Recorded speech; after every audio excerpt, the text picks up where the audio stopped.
here. I know you're gonna dig this. They'll throw to second for one, and now they got the man trapped at third and tagging out.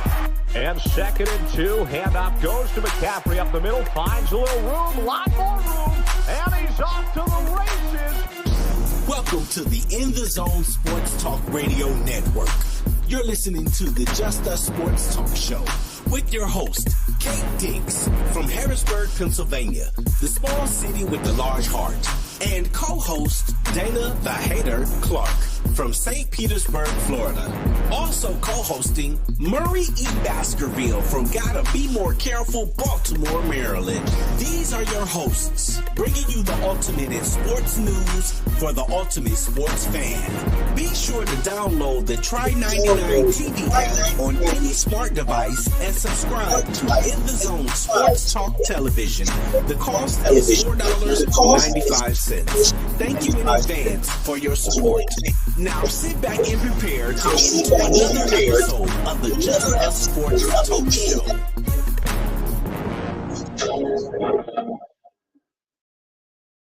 What's up, everybody? How y'all doing out there today? It's Monday, August the 7th. First Monday in the month of August. And you know what that means. Football's right around the corner. I don't know if anybody watched the Hall of Fame. I forgot. I was all over the place on Saturday. So I missed the Hall of Fame speeches and stuff like that. They said it was some of it was really emotional speeches that was given. But I gotta say this. Can somebody please tell me what is the criteria? I mean the criteria, not the cry tears. Yeah, to get into a Hall of Fame, the criteria. You know what I'm saying? Because, you know, somebody always crying. I don't know who cried. Well, I don't know if Zach Thomas cried. Somebody always got to cry when they get in the Hall of Fame. But I need to know what is the qualifications that puts a lineman in? What's the qualifications to put a wide receiver in? What's the qualifications to put a quarterback in? What is the qualifications of getting a running back? A coach, an analyst. What is the qualifications? Nobody can tell nobody what the qualifications is because it just don't make sense to me. And we're gonna talk about Jim Plunkett in a minute, somewhere down the line. Because he's still not in the Hall of Fame, man. The guy did some tremendous things in football, and you got somebody that didn't do it half as what he did, and he got in. Well, I'm gonna give you some stats on two individuals. I ain't gonna tell you who they are, and I'm gonna let you decide. And then I'm gonna tell you who's who and why is he in and why he's not in and why he should be in and why the guy shouldn't be in. But I don't understand. And that really confuses me more than anything else. Like, not that because Joe Thomas is played for the Browns, but the consecutive games he played, making the Pro Bowl 9 times in a row, I believe it was, or 11 times in a row, that kind of solidifies you getting into the Hall of Fame, especially when you're on a team that goes 1-17, 1-16, 1-15, 2 and whatever, 3 and whatever. You know, what gives him that motivation to come out there and want to play every game and be the best at what he can be is because he loved the game of football and he wanted to leave a great legacy when he's gone from the NFL. So this call may be recorded or transcribed. I want to thank I want to congratulate everybody that got into the Hall of Fame. And we're looking forward to next year's Hall of Fame. And hopefully my man can get in there at some point in time to solidify who he is. Which I'm talking about Jim Plunkett getting into the Hall of Fame. So look like we got me, we got Mo, we got Dana, and we got somebody else on the line. Area code is 614. Last four is 1786. Who is that calling from 1786? Last four 1786. That is me. That's Matthew from Ohio. Okay, Matthew, thanks for joining us there, brother. And we got my man Dana on the line. Dana, can you hear us? Yes, sir. All right, now we about to have us a decent show tonight, baby. We about to rock and roll this thing. Oh, it's about to get real good. So, again, ladies and gentlemen, welcome to our show. I just got pepped up right now. I mean, I don't know about nobody else. Hey, listen, Mo got on this he got on the dark black thing and some mustard colored uniform or more. Ladies and gentlemen, just forgive him right now. Just forgive him. Okay, just forgive him for that. You know, but you know what though? I think I'm gonna start throwing my gear on. You know what I'm saying? And I mean, everybody know that's Mean Joe Green's number. You know what I'm saying? And I'm gonna start throwing on my gear, okay? Because I got some gear too, baby. You see, I got some gear hanging up over here. If you can see that Marshall Falk right there, that Bernie Kosar, I got some more. We see the Bernie. What happened to Bernie Kosar when he played Mean Joe Green? Mean Joe Green. He won. Okay, if you say so. If you want to talk about Brian Sipes, that's matter of fact, I don't even think he played with Mean Joe Green. I think Brian Sipes played with Mean Joe Green. I think he did at the end when he probably did win actually. With the 80s. Because Mean Joe, I think he retired like 82. Oh man. But anyway, real quick, let's go ahead and get this thing started real quick, guys. Major League Baseball. You know, Matthew, is that Matthew on the line? You're a Seattle Mariner team, right?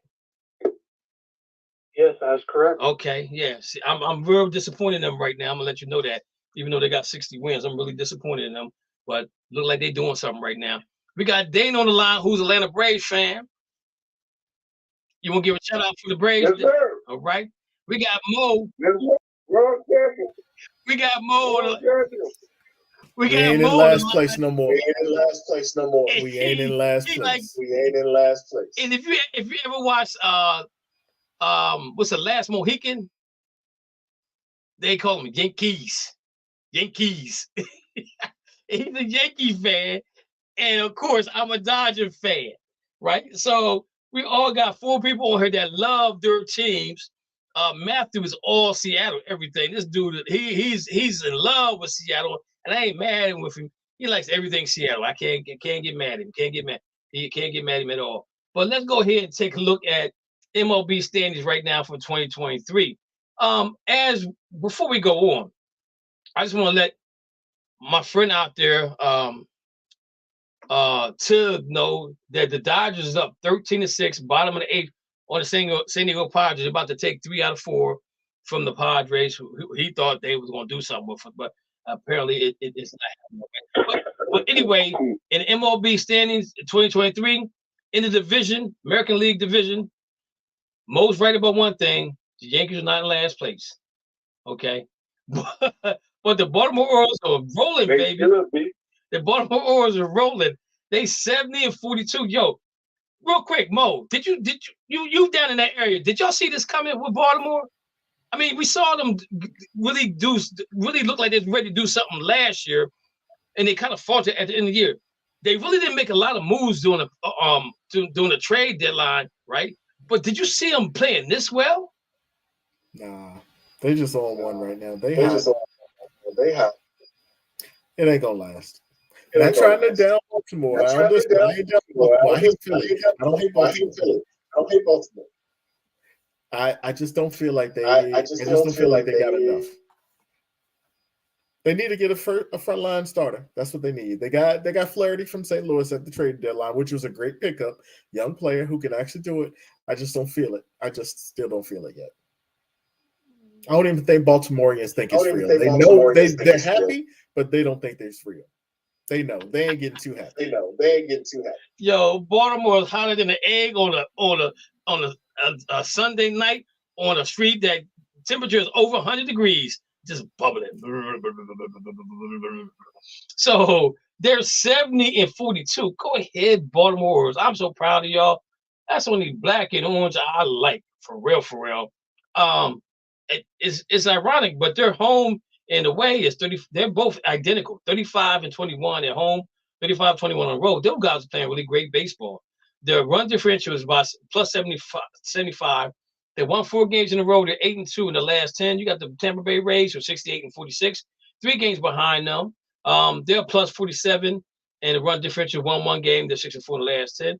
The Blue Jays at 63 and 50, 7.5 games out of first place. They won 3 games in a row. They're 6-4 in the last 10.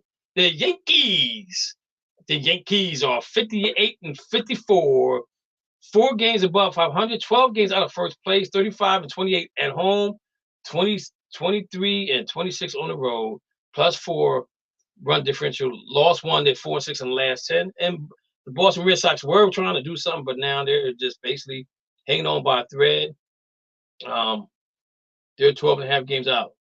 In the Central Division, you got the Minnesota Twins are trying to make some, they inching away right now. They're 59 and 54. They're 33 and 24 at home, 26 and 30 on the road. They're plus 47 run differential. They won 4 games in a row. They're 5 in the last 10. The Cleveland Guardians are 5 and 4. 54 and 58. They're 4.5 games out of first place. They're 29 and 26 at home, 25 and 32 on the road. They're minus 4. Run differential, lost 2 in a row. They're 3 and 7 in the last 10. You got Detroit, and you got the Chicago White Sox, who are 45 and 68. they're 14 games out of first place. They are 23 and 29 at home, 22 and 39 on the road. They're minus 94 run differential, won 2 games in a row, 4 and 6 in the last 10. They won the game and won the fight. Did y'all see the fight, man? Oh, my man, just woo. Mo, that fight was better than the real fight. My man he went down, got up, he stumbled around, got back up, wanted to fight him again. Yo, he hit him with a nice right hook, man. Did you see that? You're talking about Nate Diaz versus Jake Paul. Yeah. You're talking about the celebrity boxing match? Because that about real boxing. Hey, Dave, did you see the boxing match on I went to watch baseball and ended up seeing the boxing match. You see it, Dana? Knock him out. Yeah. That was, man, that dude could get in the ring with somebody. That right hook, came out of nowhere. My man stumbled back and said, he said, I lost my balance. That's why I look like that. But when he got up, looked like he was dazed for a little bit. Matthew, did you see that? Did you see that fight, man? I'm like, here we go. Yeah. So out west, we got the Texas Rangers are 66 and 46. They're 40 and 20 at home, 26 and 26 on the road. They're plus 170 run differential, won 6 games in a row. They're 7 and 3 in the last 10. Houston Astros are 64 and 49, 2.5 games out of first place. They made some moves. They got Verlander back. I think they're trying to do something here. They're only 2.5 games out of first place. They're trying to make a run at the end. They're 33 and 24 away from home. They're plus 65 run differential. They won 1 game, 6 and 4 in the last 10. Okay. And we got my man Matthew, Seattle Mariners, who are 60 and 52. And they're 6 games out of first place. They're 31 and 26 at home. They're 29, 26 on the road. Their run differential of 47, and they won 5 games in a row. They're 8-2 in the last 10. And that, I believe they are the hottest team in the American League right now. You got the Los Angeles Angels, who didn't trade Ohtani. They're 56 and 57. They're not going to make a run. I don't think they can even get in the wild card right now. They're all in, but they're going to be all out at the end of the year because somebody's going to definitely outbid them money-wise for Ohtani's services. To see where he goes. And you got the Oakland Athletics / Las Vegas Athletics, 32 and 80. Won 2 games in a row, and they're 4-6 in the last 10. In the National League, you got the Atlanta Braves. They are smoking hot. 70 wins.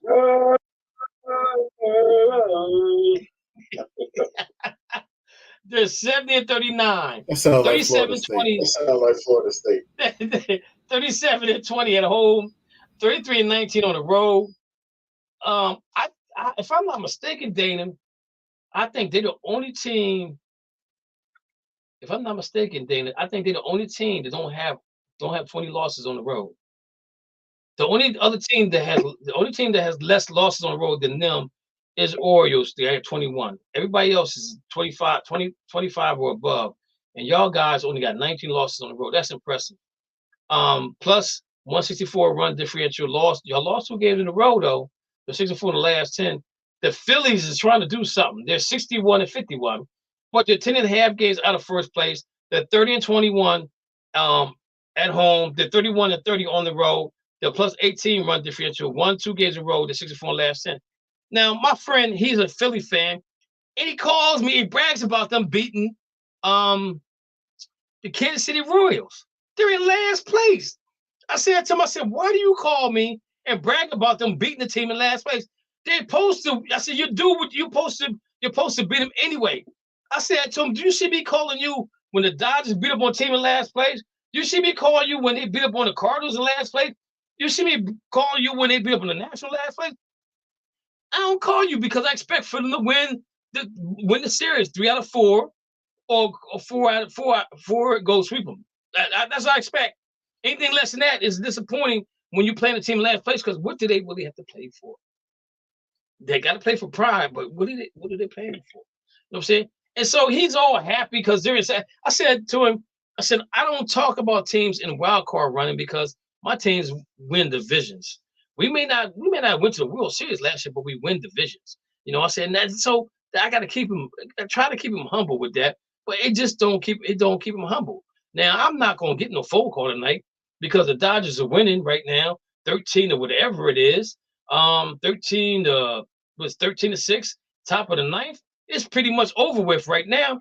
But he's not gonna call me with that. He's not gonna call me because of that. Now, if the Phillies lose tonight, I'm definitely not gonna get a phone call from him. I'm definitely not gonna get a phone call from him.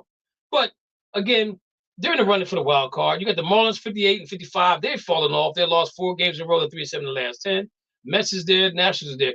Milwaukee Brewers are 60 and 53. They're 31 and 26 at home, 29 and 27 on the road. They're -8 run differential. Lost 1 game. They're 3-7 in the last 10. Chicago Cubs, ladies and gentlemen. Mo, they're making a move. Can they do it, Mo? Can they do it? What you think, Mo? They're half a game out of first place, Mo. They're going to Cincinnati Reds. Who's going to win the division? Change their games from 220 to 320. I get tired of seeing 220 all the time for the Cubs.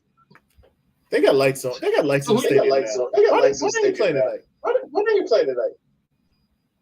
That's Chicago. That's the Cubs. That's the Cubs. So who you got? Who you got winning the division, Mo? Milwaukee, Chicago, the Reds.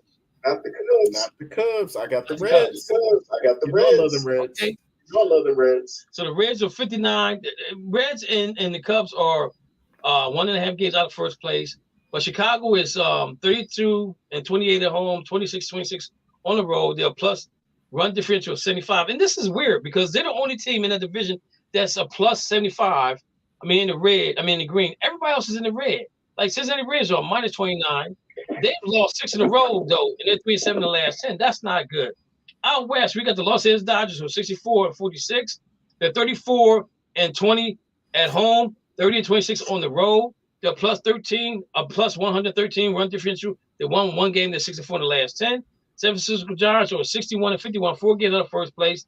They're 33 and 24, 27 and 28 on the road, plus 24 run differential. Lost 2, 64 in the last 10. The Diamondbacks, man, are falling apart. They're 57 and 56, 8.5 games out of first place.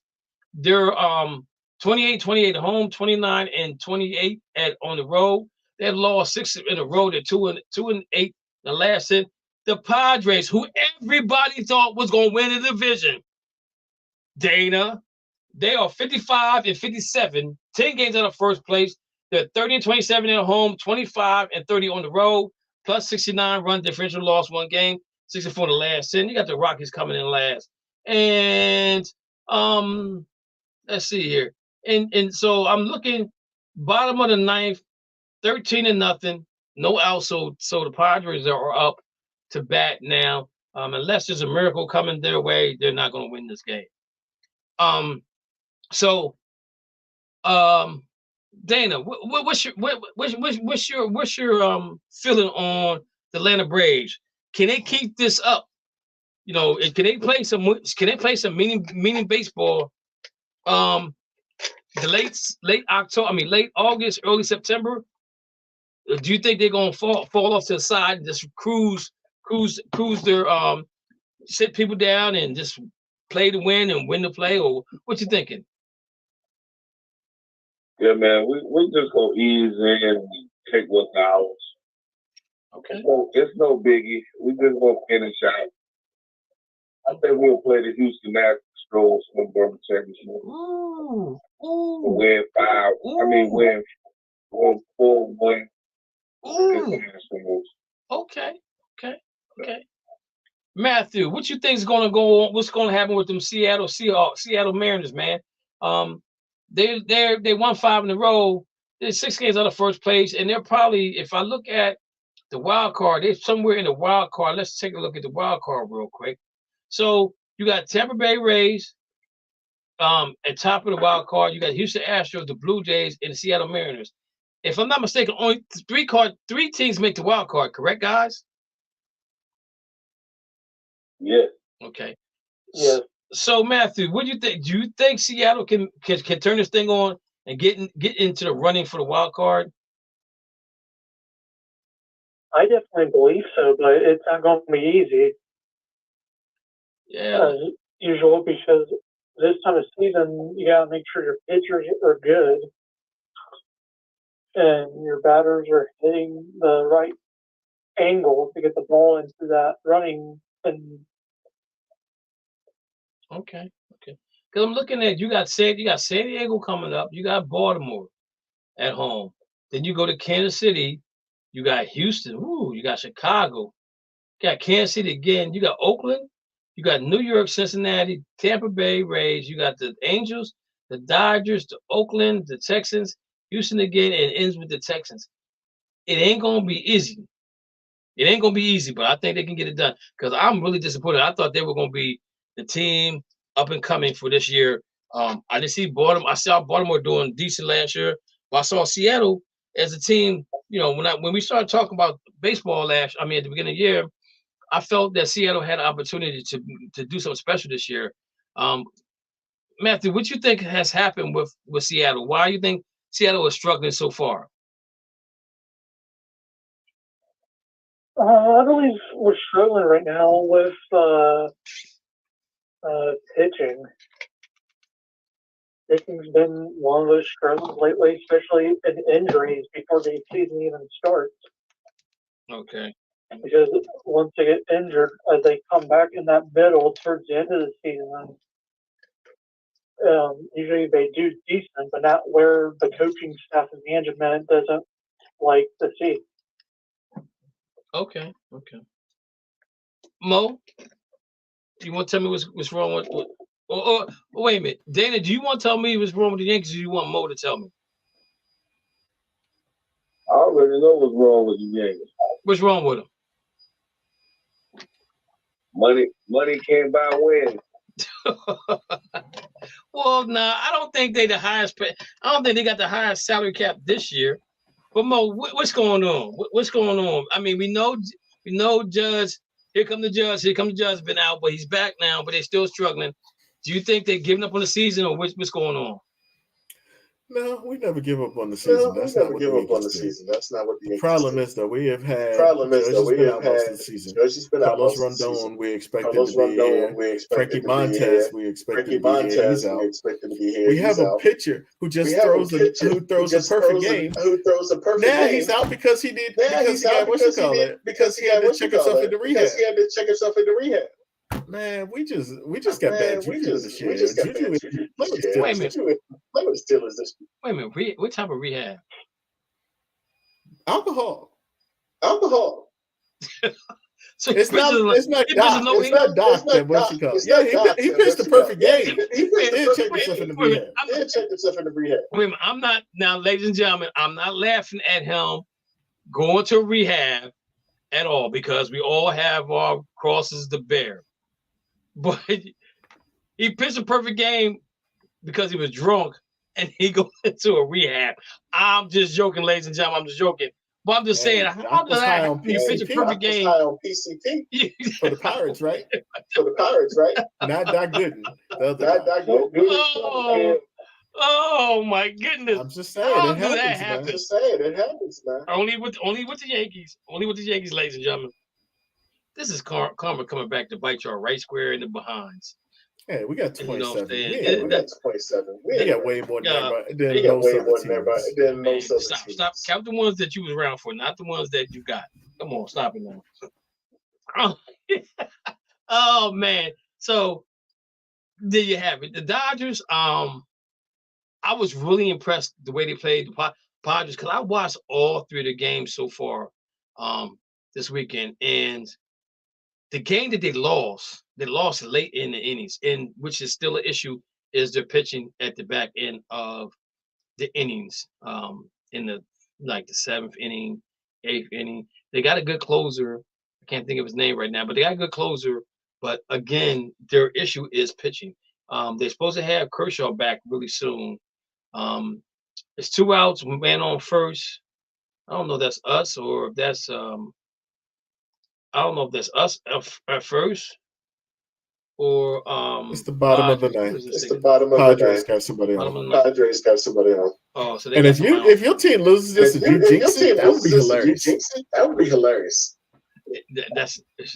They got 2 outs. It's not going to happen. Okay. In the ending of the ninth, that's it. The game's over. So if the Padres were up to bat, game's over. Yeah, but the Phillies can't lose today. Game is postponed. Phillies can't lose. Oh, because of the rain. Yeah. Okay, that means that may be bad juju for them too. So okay, so this is the thing that bothers me with the Padres though, for real, is that they talk smack after they beat us in the playoffs last year, right? They come in the season all high and mighty, and we just took 3 out. We took 3 out of 4 from them, and they've only beaten us twice all year long. And we got to play. They got to come to LA at the end of the season too. So that game might not really matter to us when it comes to playing the Padres. And of course, you have my man Mookie, and you got Freddie Freeman in the running for MVP, but that means neither Dana, one will win when you got 2. Dana, your boy Kuna, where's he at in the running for MVP? Because he playing some good baseball, right? I don't even know, but he should be at the top right now. He's balling. Nah, Olsen is higher. I mean, yeah, you don't even know your plays. You don't even know your plays. Yeah, I'm gonna say Olsen's the name that I've been hearing more so than Acuna, but they didn't. But they were talking about it the other day, and they said he should be in the conversation. You know what I'm saying? So I really don't know what's going on. Olsen is really playing good baseball, and I tell you what, now I understand why. Say that again. I said, yeah, he balling too. But now I see why they wasn't too worried about getting rid of Freddie Freeman, because they had Olsen coming up. I don't know if they knew Olsen was going to be this good, this fast. They traded for Olsen. They traded for Olsen. I thought for the Athletic. I thought he came as a free agent. No, they traded for Olsen. No, it's like Oakland traded him and Kevin was the third baseman. Olsen was the third baseman. Olsen was the first baseman. That's when they sold, and that's when they got bad. When they gave up 2 of the best players. 2 of the best pitchers. 2 of the best pitchers. Okay, so Dana, you got your Black History moment? Yes, I do. All right, let's go with it, baby. Okay. Tonight, ladies and gentlemen, I am reporting on Ida B. Wells. Ready. Ida B. Wells was an American investigative journalist, educator, an early leader in the civil rights movement. Sorry. She was the founder, she was the founder of the National Association, for the Advancement of Colored People, NAACP. She was born July 16, 1862, Holy Springs, Mississippi. She dedicated her career to combating prejudice and advocates for African American equality, and especially for women. Wells was outspoken regarding her beliefs as a black female activist who faced, I wrote this so sloppy,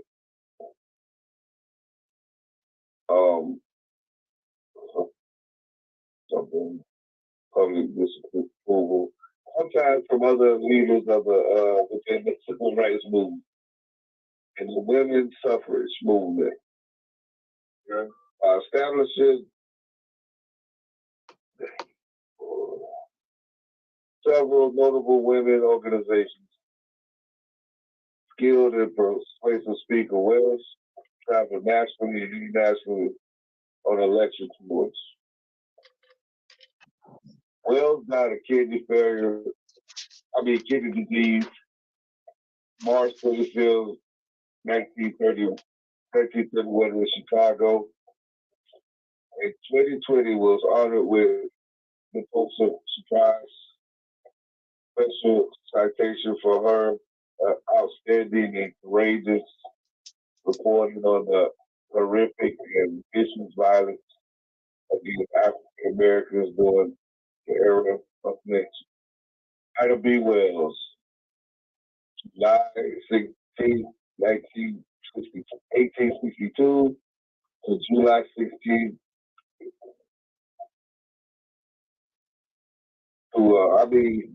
July 16, 1862 to March 25th, 1931. Ida B. Wells.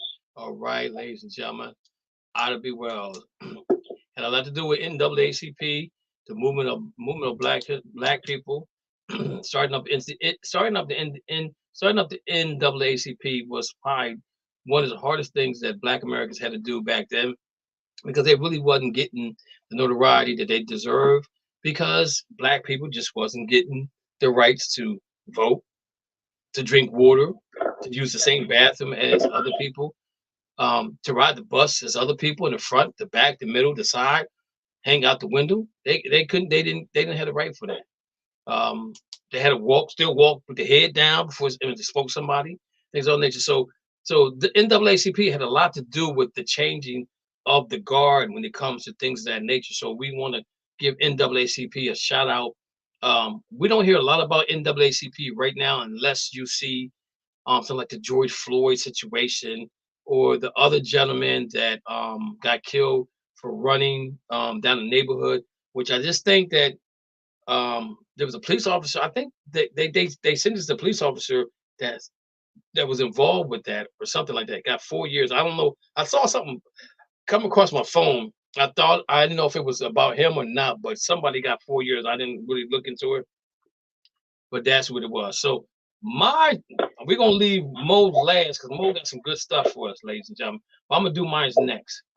William Dilday Jr., first Black TV station owner, dies at the age of 85.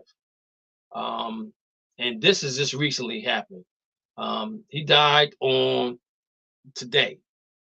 I think it's that happened. Well, they had posted it today, August 7th, 2023.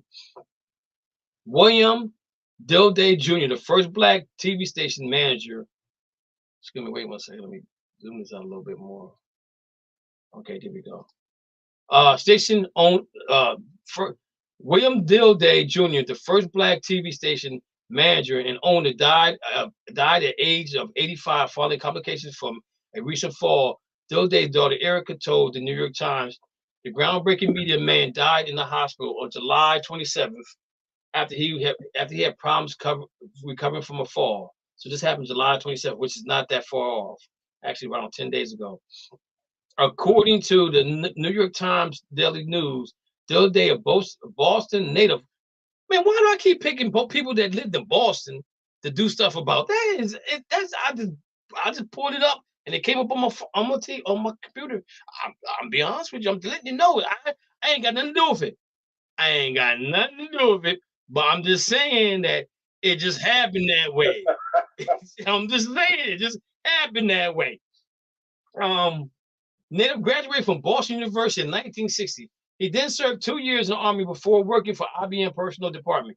He got his first big break in 1969, where he was appointed Director of Personnel at WHDW, a news outlet in Boston. 3 years later, Dilday moved to Jackson, Mississippi, Lord have mercy, where he became the leader of the state's largest station, WLBT, after 8 years of litigation for the United Church of Christ because of the station's limited coverage over the civil rights movement. Dilday immediately began to increase numbers of black employees at the station. Dilday also helmed a series that eventually won him the Peabody Award in 1976, probe which investigated political corruption in Mississippi. Man, oh man, Mississippi of all places. 3 years before the Peabody Award, Dilday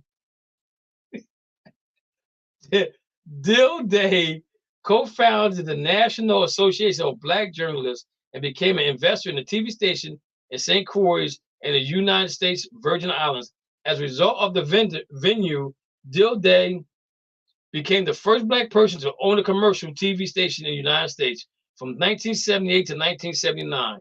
Dilday served as the president of the Jackson Urban League, now the Mississippi Urban League, a civil rights and service organization in Jackson, Mississippi.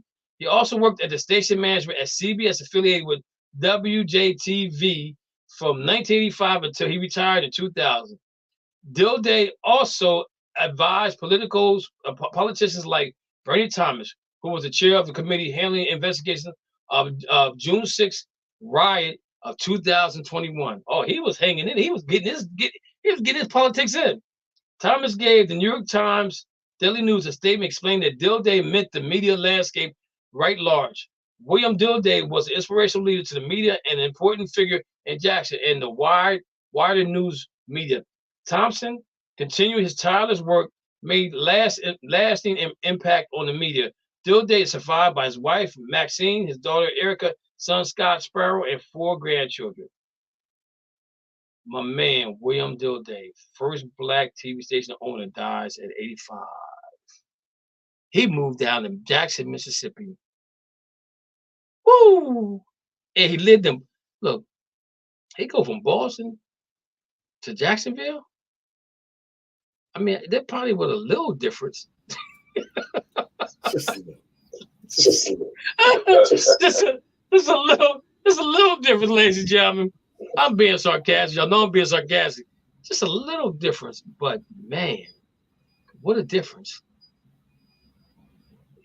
The weather in Boston is cold and snowy. The weather in Jackson, Mississippi is hot and muggy.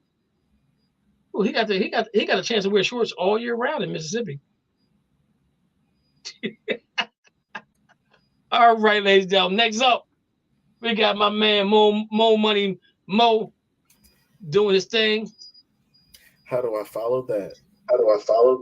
Dilday, the way you pronounce it. I ain't gonna even say it. That threw me off a little bit. Made me laugh. I appreciate it. All right. So I got 2 questions for y'all. First of all, Kev, who was the first black African American that played in the NFL? Floyd. Oh my God. He played quarterback for the Rams.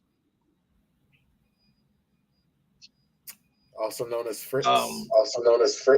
Yeah. Fritz Pollard. Fritz Pollard. Yes, Fritz Pollard. Played quarterback All for right, so we've the Cleveland Rams, I think it was, or yes, was it Los back in the Angeles days Rams? in the 1920s. Oh, he was Cleveland Rams then. Yep. So, but did you know that there was a ban that they put the owners put on that black players couldn't play?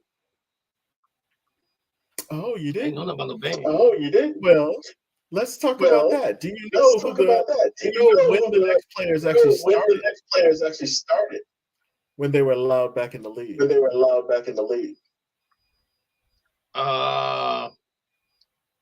19, I want to say 50.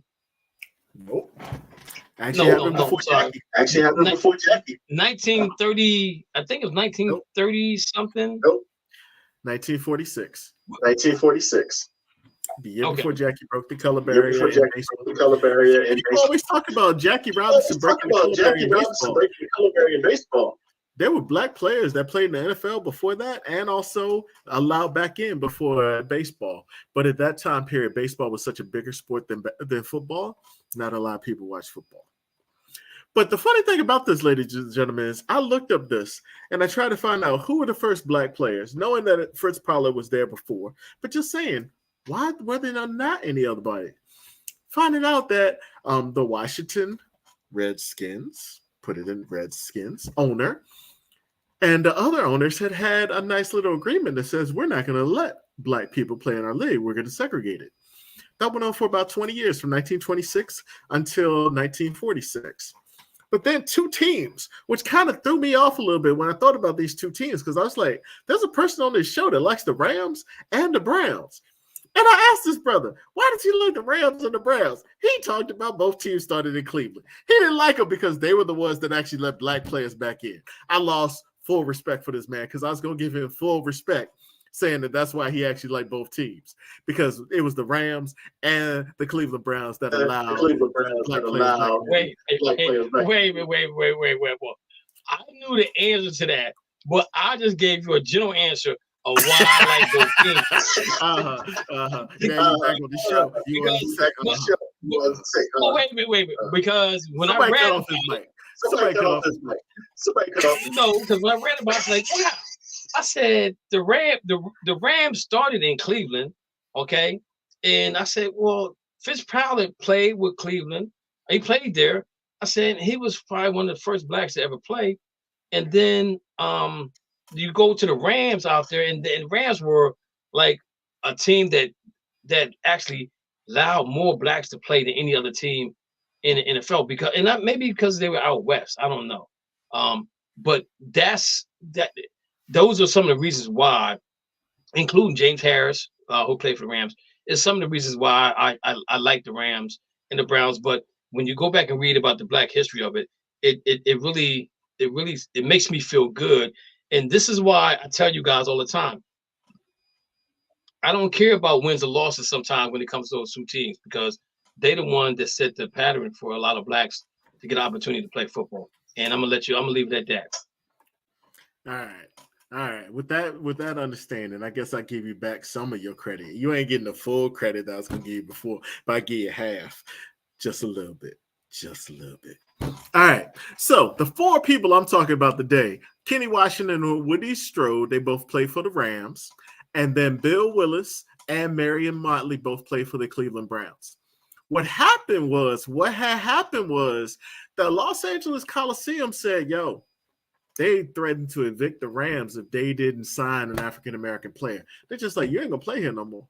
You ain't having no black people. You ain't going to play here. Los Angeles at that time was one of the biggest, still is one of the biggest cities in the world, in the United States as well.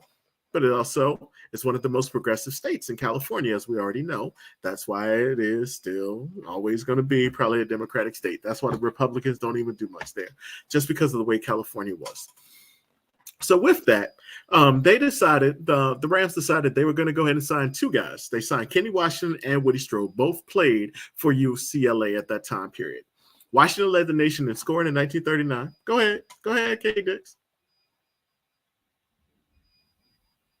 Okay, I have no idea what those signals mean. I don't know if you're taking a legal left turn or what you're saying there. turn or what you saying there? That was UCLA. That's one of the reasons why I love UCLA. Because if you really go back and think about this, Jackie Robinson, all those guys you just talked about, all of them went to UCLA, and all of them probably lived it in at least four sports. Because UCLA was one of the schools that allowed blacks to come there and participate in all kinds of sports. And if you think about it, if you go back and really look, I guarantee you see a lot of black athletes that come from UCLA. They even went to Olympics. And Dana, I don't think he interrupted you either, but and we're gonna let it slide this time because that's twice. But anyway, I started the first time. So Kenny Washington and Woody Strode both played at UCLA. Kenny Washington was actually led the nation in scoring in 1939, and he was a great running back. So he had highlights of including 7.4 rushing yards per attempt. He still holds the 92-yard rushing record for the Rams. It was a 92-yard rush that he had. Woody Strode, though, said, you know what? I ain't going to deal with all this racist stuff and all this playing time because I ain't getting playing time. Forget this. He said in 1971, if I have to integrate heaven, I don't want to go. I love that man. This man also was in the 10 Commandments because he became a great actor. He was in Spartacus. He was in Once Upon a Time in the West and the man who shot Liberty and Valance. Not that I ever seen the Liberty and Valance movie, but I thought it was important to really put it out there because we have some old listeners. Y'all might know, like Kev. Anyway, other two people, Bill Willis and Marion Motley, played for the Cleveland Browns. Both of these people on both of these teams actually let them in before Jackie as well. So we always talk about Jackie breaking the color barrier, but they were already here. Fritz Pollard was already there. So they want to control the narrative about that it was just Jackie that started this all. It wasn't Jackie. They don't want to talk about how racist they were to take us out of the leagues. And then they had to put us back because the Los Angeles Coliseum said, hey, you ain't gonna be here if you ain't gonna have black players. So Marion Motley joined the Cleveland Browns in 1946 along Willis. He actually played both sides of the ball. He was playing defense. He was a defensive end, and he was also a running back as well.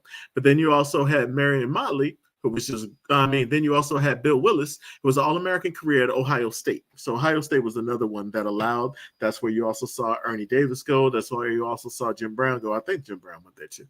But you see a lot of great players from Cleveland coming through Ohio State because, of course, it's in Ohio. So with that, Bill Willis was a great defensive tackle. So he was extremely quick and light on his feet. And he actually, so much that they call his position today is known as a linebacker. So he played 8 seasons and appeared in 3 Pro Bowls, and both of them were good enough to make the Hall of Fame. Motley made it in 1968, and Willis made it in 1977. So what you see 4 guys that actually helped integrate football again because it already had been integrated before. But you also see great teams like the Rams and also Cleveland Browns. So I actually have more respect for them, not knowing that they were the teams that actually helped reintegrate the league.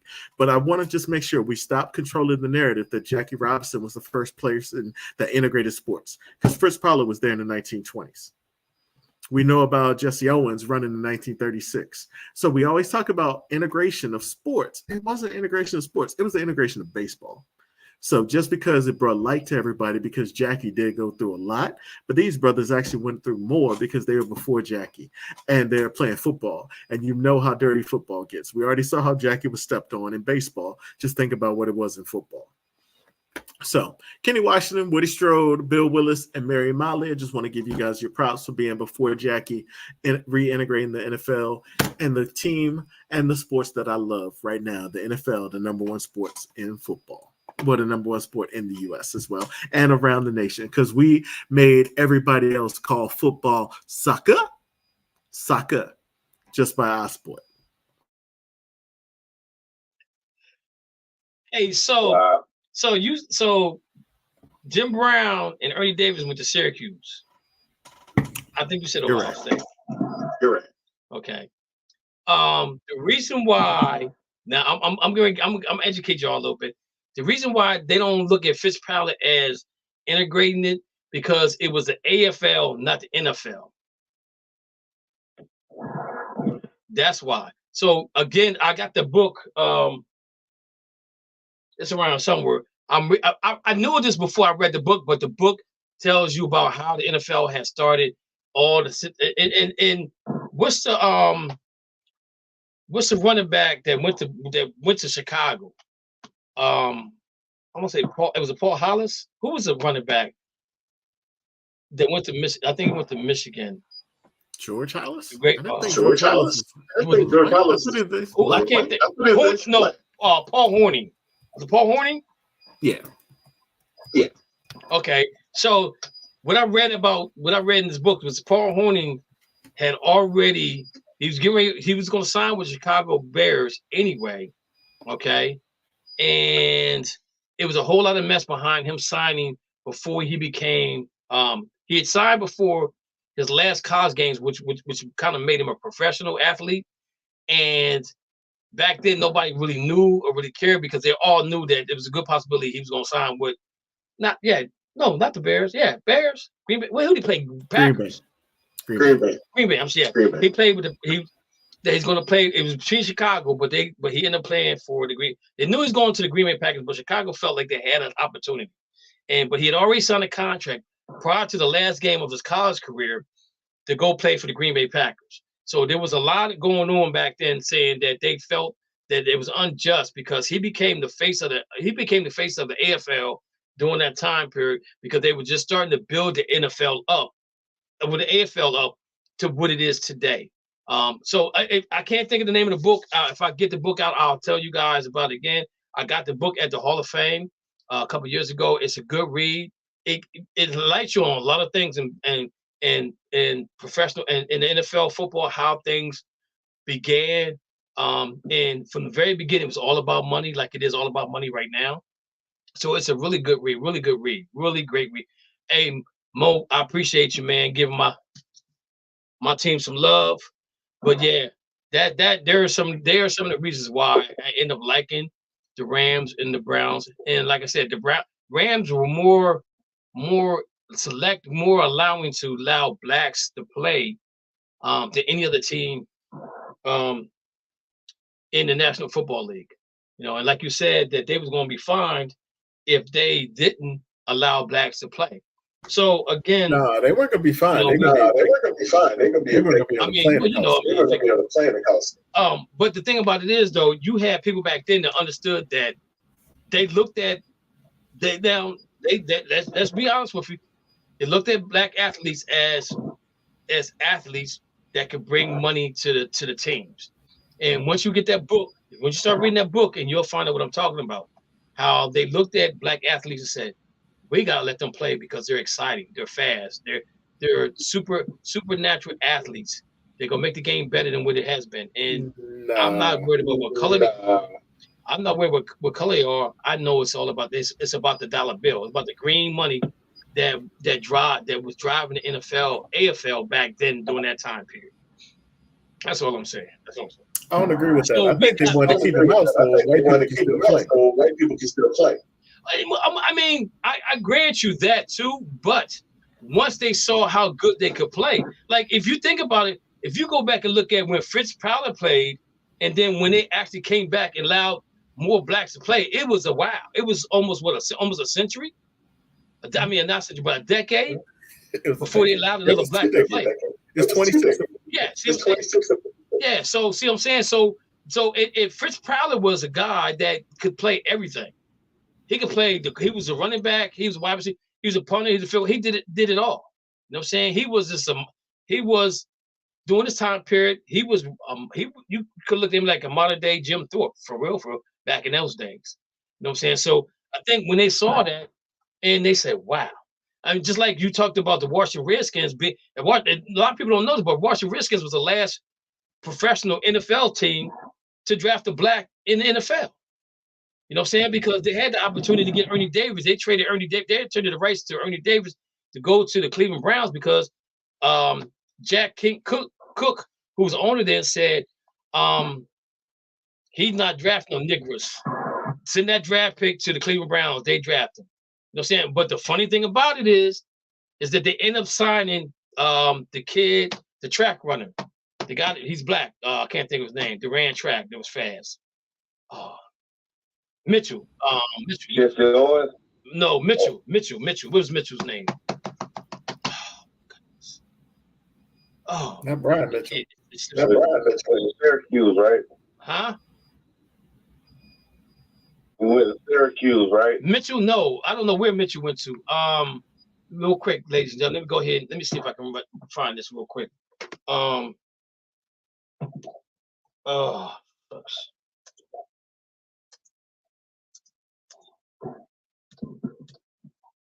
Oh my goodness.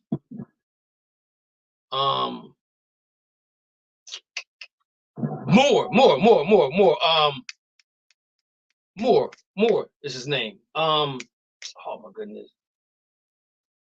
Oh, I cannot think of his. Oh, what is his name? Let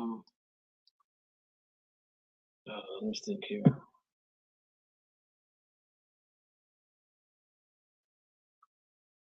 I cannot think of his name right now. It behooves Bobby me Mitchell. right now. Bobby Mitchell. Bobby Mitchell. That's what it was. Yup. I knew it was something. And they end up drafting Bobby Mitchell that same year that they allowed the draft pick of Ernie Davis to go to the Cleveland Browns. And how ironic that is. That's one of the reasons why I don't like the Washington Redskins. You're the capital of our world, and you got an owner that went and drafted a black player because you didn't like blacks. And then you finally do draft one, and he shows up and shows out for your team. Man, come on, I ain't with it. I ain't with it. Real quick, we got Miss Helen Marie on the line with us, ladies and gentlemen. But Dana, I want you to go ahead. I'm gonna give you the opportunity because I know you've been waiting for a long time to talk about. Let's talk about the Dak and Aaron Rodgers rant you got going on. Okay, I hate ESPN. I hate ESPN. I hate ESPN. And I can't believe I'm defending Dak, but I'm going to defend Dak. And I want everybody to just put their hands to the phone. Just put your hands to the phone. I want you to go back. I want you to picture this. Like I told them at my friends out at the barbecue. And Dak Prescott lost 4 NFC championship games for the Cowboys. He went in the NFL today. He would not. He would not. Somebody tell me he'll be in the NFL today. No, he would not. But they just put Aaron Rodgers on this pedestal. I'm like, dude, you're a loser. You're a loser. You haven't done anything. Oh, but I can even tell thinking when he won the Super Bowl, he was the MVP. That's not the goal. That's individual goals. The goal is to win your team the Super Bowl. And he had the perfect chance because of 4 of them. And he blew. And not a just chewing his food forward. They so high, you know. So I hope it fails. So I hope it fails. Anyone really gonna say? So real quick, so please, leave that Prescott alone. When he on that sorry Cowboys team, nobody on that team want to help him to go to 4 NFC championships. Not Jerry Jones, not Steven Jones, none of them. But I think the defense, I think this year, because Michael Parsons, okay. And all of them still throw him under the bus. Michael Parsons threw him under the bus. So we want to play for a team when his teammates is throwing him under the bus. Now he just telling him, I'm not going to throw that many interceptions. You don't know what you're going to do, man. Just go out there and play back. I hate the Cowboys, but I'm scared for you to beat down game until you play the Dolphins. I want you to have the worst game of your life against the Dolphins. And the other teams, you can ball out. Any other team, you can ball out. And I have one more thing. I know Mo's going to like this. Mo's going to love this.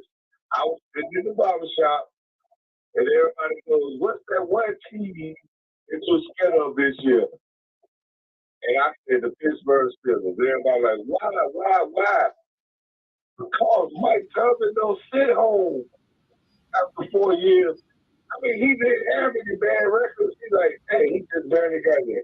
But I think Mike Tomlin is going to speak the Steelers somewhere. I don't know where, but Mike Tomlin will have the Steelers balls this year. I believe that. Maybe I'm biased because I met him. He was a cool guy. But other than that, I got a strong feeling Mike Tomlin going to steal that NFC North.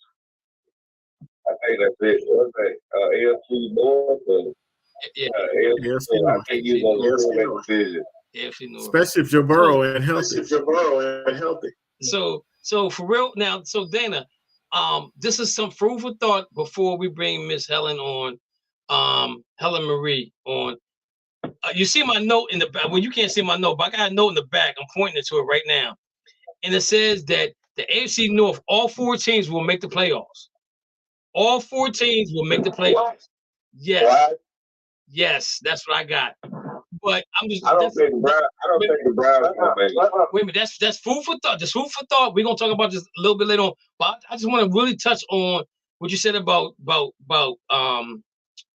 Aaron Rodgers. I'm gonna tell you why I think I think you're wrong with that. Okay.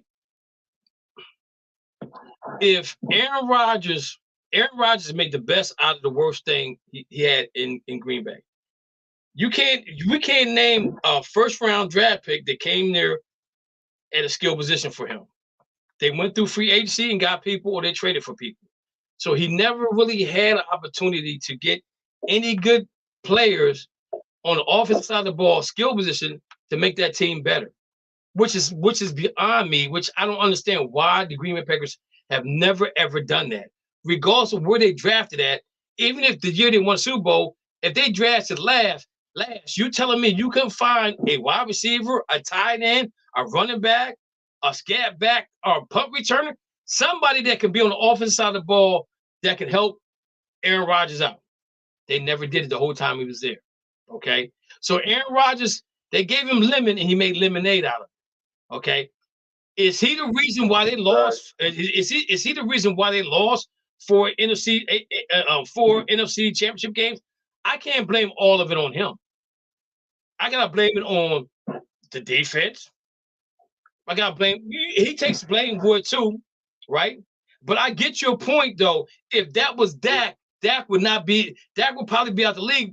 And the reason why I think Dak would be out of the league, because you gotta remember, Dak was a 4th-round draft pick for the Dallas Cowboys. And if you probably look at any player, any quarterback that came in the league and became a starter in the 4th round as a quarterback, playing as well as he's playing right now, he probably the highest paid quarterback ever drafted in the 4th round that's making the money he's making. But this is why there is some pressure on Dak to win, but there is some pressure on Aaron to win, right? I think there's less pressure on Aaron right now because Aaron went and took a pay cut. He gave back a whole lot of money. Mm-hmm.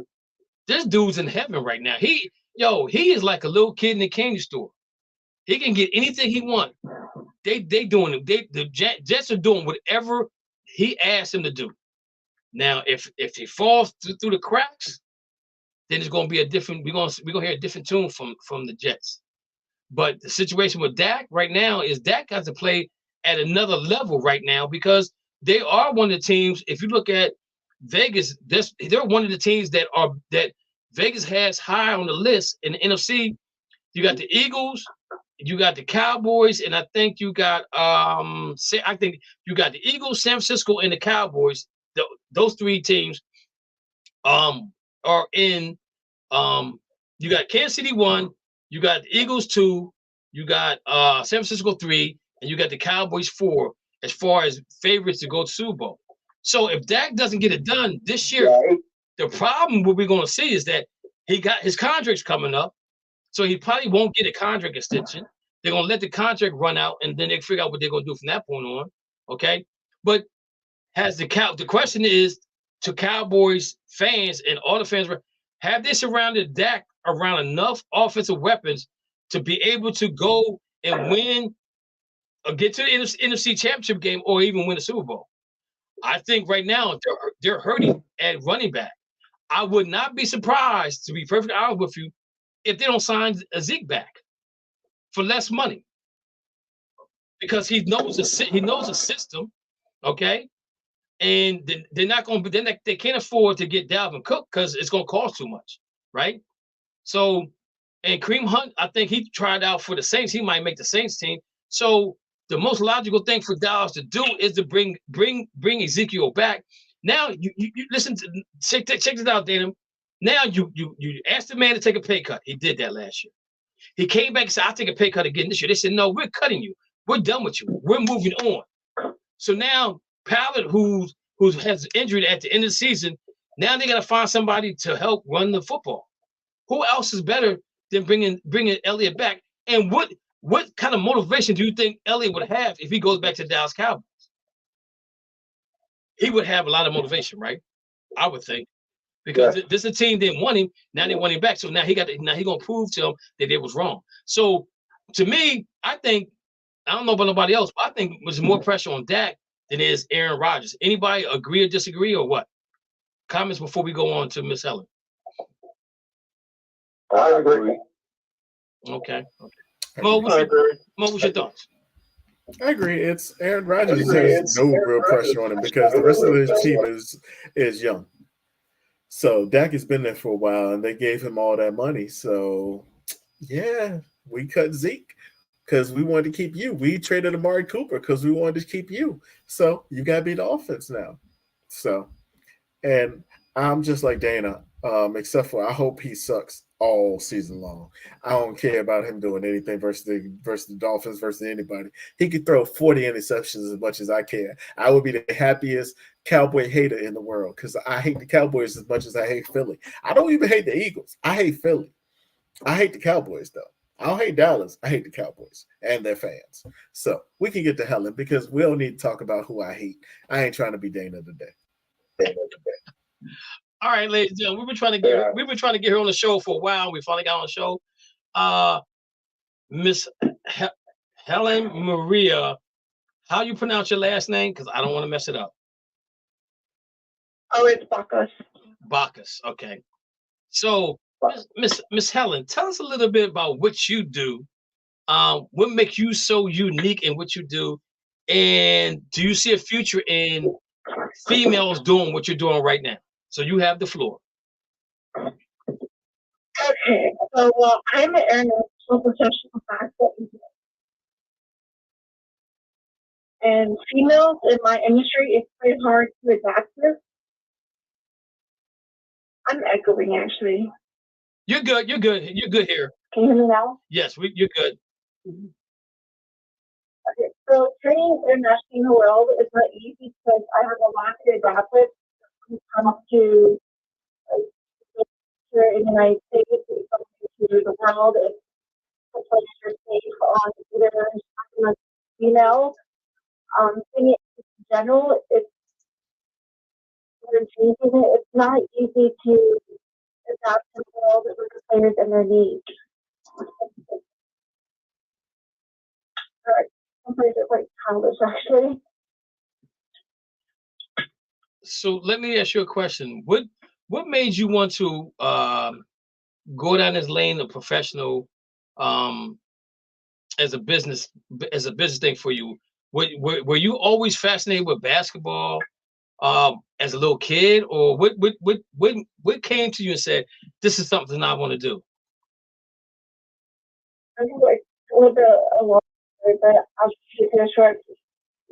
My uncle is a professional basketball coach over in Africa, and I married a professional basketball player. And he actually used me for a green card to come to the United States. It's a mess, and like it's kind of a brutal situation when it comes to homeland security and immigration fraud, and there's a lot of things going on to it, and I don't want to experience my story. So I think that's what you do. Okay, so now, what do you find is what did you find is the most difficult part of what you're doing as an agent? It's a two-part question to this. So you probably run into to players that says, I feel like I should be at the next level. I should be playing the next level. I need you to get me to the next level. How can I get to the next level? You need to do this. You need to get me to the next level because they think they deserve that next level. So how do you deal with athletes in that manner? That's a hard question. So in people, there's different levels of league, and making the summers. Players in general, like here in the United States, the PPL, ABA, I was just different players that it's hard to trade overseas. And when they approach us and that their videos, their stats are not high enough for us to trade them overseas. Okay, so it's trading overseas is a brutal industry, actually. okay, so now in this is near and dear to my heart, and Dana probably know where I'm going to go with this thing. I love international basketball players because I feel that they are more fundamentally sound than the players from the United States. In the facts are Oh gosh. the facts are in the pudding, in the pudding pop, as Bill Cosby said, the pudding pop. And we look at it, and we look at this whole thing, right? We look at who won the NBA title this year. We look who's the MVP this year. We look at who's MVP the year after that, the year after that, the year after that, MVP and won a national championship. I mean, won an NBA title. So when you run across those types of players, is it easier to get them to accept that sometimes maybe they'll not be at that level that they need to be at to move to the next level, or are they? Which one's more easy to deal with? The ones for the United States or the international ones? So if it's anybody from NBA and Division One, it's easy to place overseas.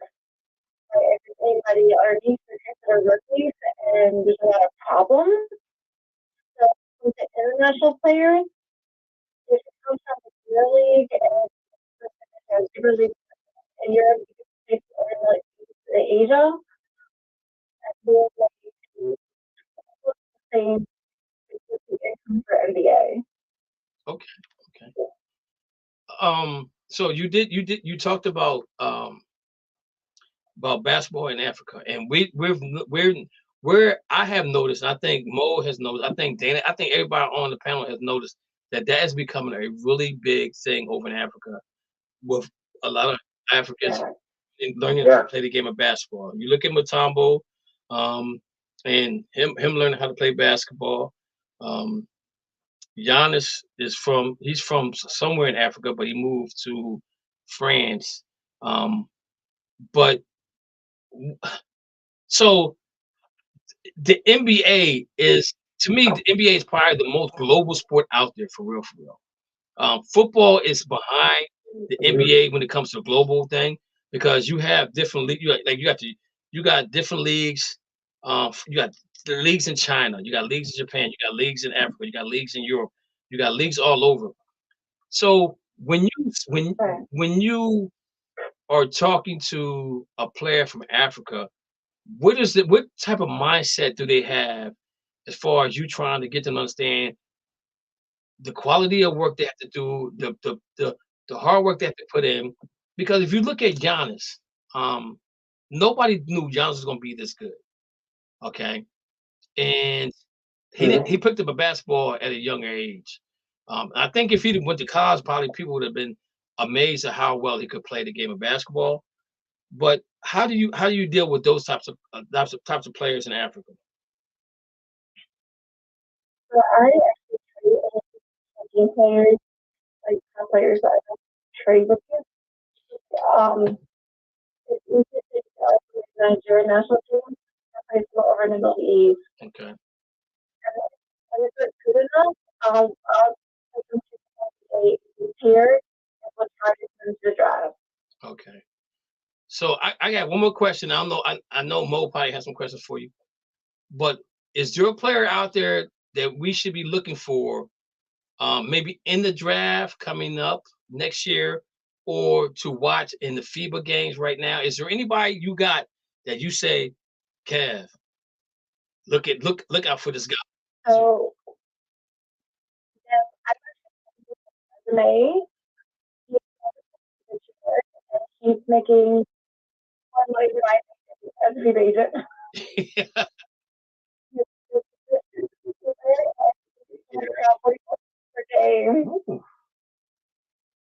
Okay. Okay. Okay, so you go inbox him. Okay, that's fine. That's fine. Mo, I know you got some questions. Go ahead. I just have one major question. So I've always thought about this, especially when you're coming from a guy that's international, because a lot of times they will be drafted in the second round and they're just stashed overseas.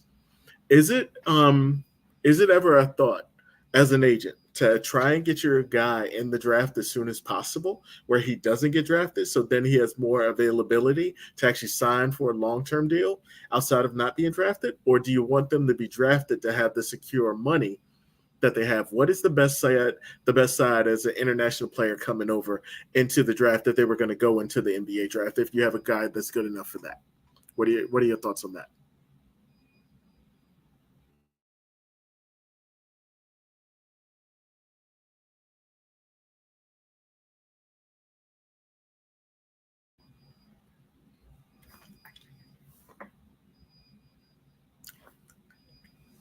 We have our connections, and we get from there to go to the draft pick.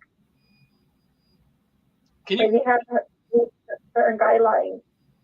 Can you repeat that again? I had him on mute by accident. Can you try that again, please? Oh,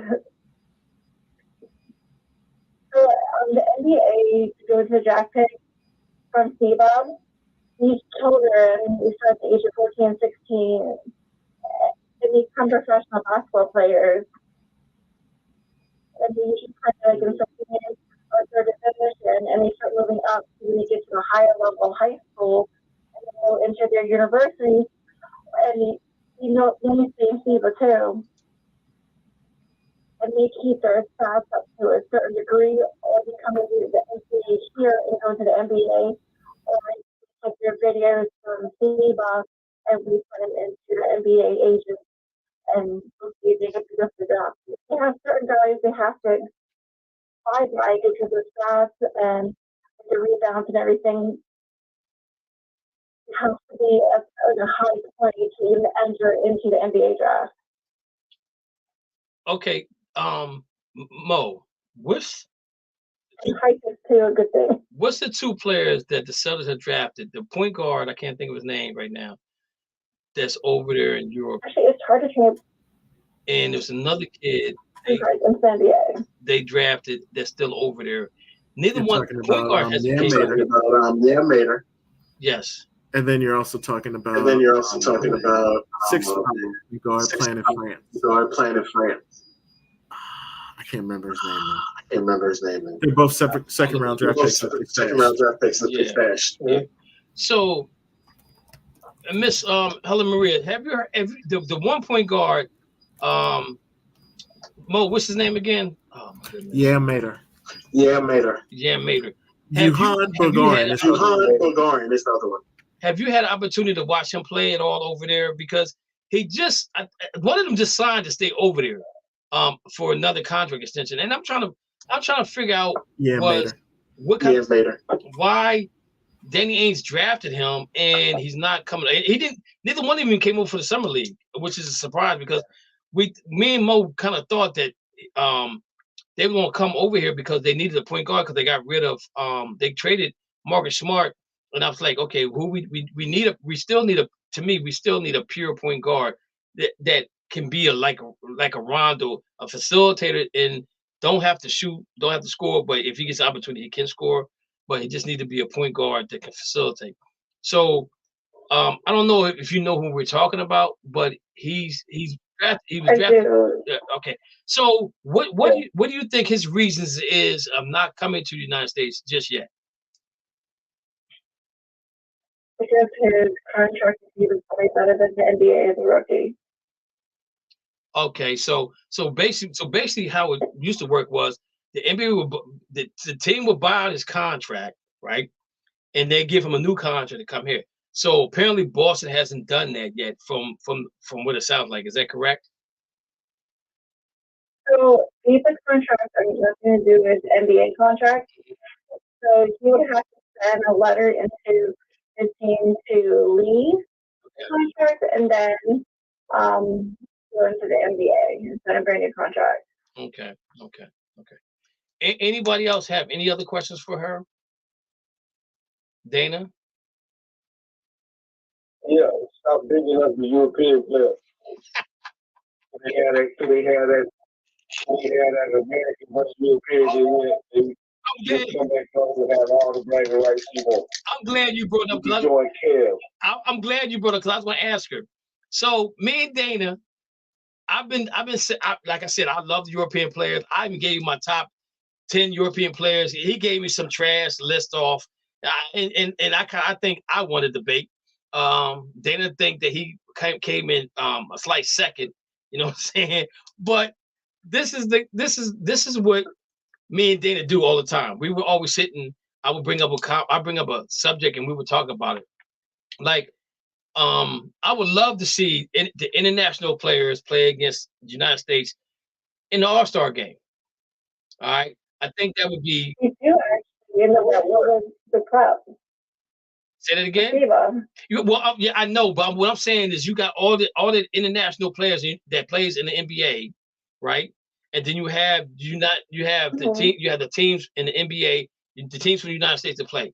So, you would have like Kyrie Irving wasn't born in the United States, so he would play on the international team because he was from, I think he was born in Canada, right? But he has U.S. residency now, right? So so I would love to see that.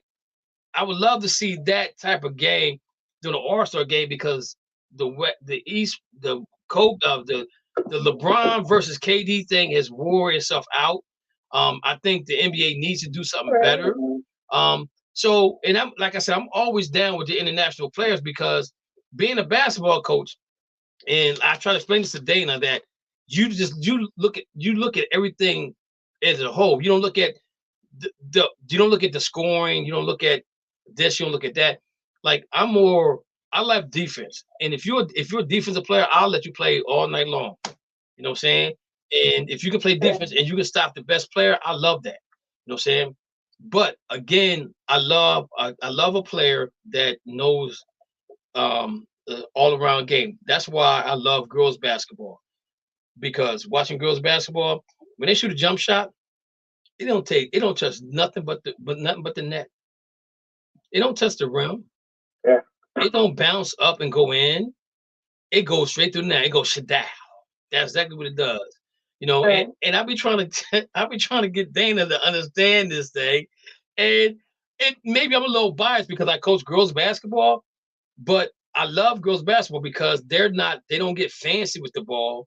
They just play the game the way the game needs to be played. If they need to take the ball behind their back for a defender not to get the ball, they do that. If they need to take it between their legs for a defender not to get the ball, they do that. If they double pump or do a fadeaway, it's because that's the shot they got to take. Where guys, they want to be fancy. They want to try to do a 360 dunk, hit the back of the rim, and clang, and they lost the game by a point because they didn't do a layup.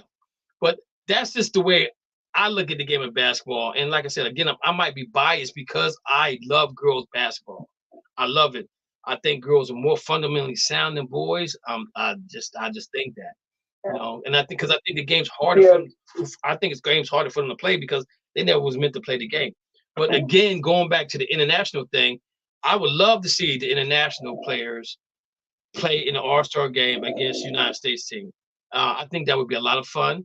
And because if you look at again, like I said, Giannis, Embiid, Luka, Joker. I just named 5 guys that won the MVP. You know, Dana, when's the last time? I think LeBron might have been the last American to win an MVP. So I think that international players are taking over the league and they're more fundamentally sound. You look at Ginobili, you look at Parker, you know, it's just that I think they look at the game in a different perspective. How it can help their family. Like you look at Giannis, how they can help their family in the long run after basketball's over with. So guys, you have anything else for Miss Helen Maria? If not, we're gonna let her go unless she has something else she would like to speak about. I do actually. Go ahead. You had the floor. Especially with kids going from high school into university and university for like professionalism but for sports. My biggest advice is everyone's listening, do not have your parents try to control your contract. Because you're not going to get placed because no agent will deal with you. Wow. So let me. I have this all the time. So let me ask you a question. Why do you think that's the case? Because I mean, we know agents are going to get paid. We have more players with agents than not without agents. And we see that more in football than we see it in basketball. Because I don't know if there's a basketball player. Mo, is there a basketball player in the NBA right now that don't have an agent? I think is Beverly. Does Beverly have an agent? I think Patrick He might be Beverly one. does. I think every NBA player does. I think she's NFL. I think it's actually negotiated within the contract. They have to have a contract. They have to have a contract. Oh, okay. I don't know. Helen might know better than me. I know in the NFL it's not negotiated. So the question was, is in the NBA is an agent in the contract for a player to play in the NBA or not? Do you know if that's the case? So when it comes to my contract, for people know, but with the NBA agent is like a dual agent for FIBA, WNBA, and NBA. Only the contracts are for all leagues. Oh, okay. So, ladies and gentlemen, if you have a child, a son or a daughter that's going from high school to college to the pros, do not be their agent because they're not going to deal with you because you're probably not doing the best. You're not going to look at the best interest for your child, even though you think you are, but you're probably not. You don't have too many Lamar Jackson moms around. You know what I'm saying? So get you an agent, let them get a little piece of the pie, and get you some commercials from Subway, like the one they say I prefer. I'm like, I was like, what is prefer? And I looked at it, I was like, oh, they saying pro. Okay, I got it. I was a little slow.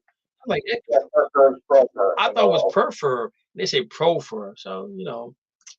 All right, Miss Helen, anything else you have for us? Yeah. So when it's time with the agent, for money, because agents into teams where the player doesn't get paid. Whoa. And also do research in certain countries that for instance, like Cuba, Colombia, and CR and Jamaica, they have leagues that are professional. We should not be trading into them at all. Same with Mexico, because most of the teams are owned by drug lords. Whoa. Yeah.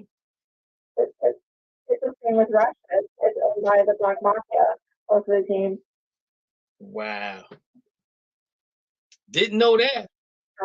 Learn something tonight. So you said the DR, Mexico, Russia. What about over China? What about China? Is China legit? China? China. Is China legit? Oh, well, my other things are chat. Let me know. I live in American Pie over there. Okay. It's really sexist. From taking Hanover Buena. Okay. But China doesn't really like Americans so much. They're Europeans. You know, somebody told me that before. Because they said because Americans are so outspoken that they really don't care too much for them because they'll speak their mind in a minute. You know what I'm saying? So and you know, China don't even let Mickey Mouse come on TV. So you know there's some problems over there. Yeah. I mean, I need to apologize. Okay. All right. Well, we appreciate you coming on the show. We finally got you on. And you can inbox me the information. We're probably gonna be talking some more because I got some more. I need some inside information on some things too. So I'll be definitely be in contact with you. Sure. Okay. Before I moved out of Harrisburg. Well, I can get you on. I mean, you know, we can talk on Facebook. We can, you know, we can compare notes and things of that nature.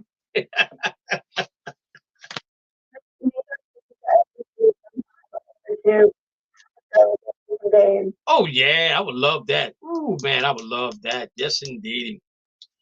All right, you take care. Okay. Okay. All right. Well, this summer we might have to do some. I got my pass. I just got my passport. We upped, so I'm good to go. I can go anywhere now. I may not want to come back though. I may not want to come back from Africa. I can get over to Africa.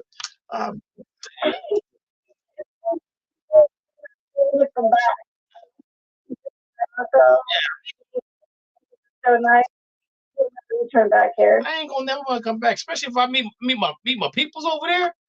Oh yeah, I ain't coming back. I ain't gonna. Especially with the bill to Africa is from March to May because the NBA ball is also in session. And you can go to Cuba and ball at the same time. Okay. All right. I will keep that in mind. All right. Thank you very much. You have a good evening.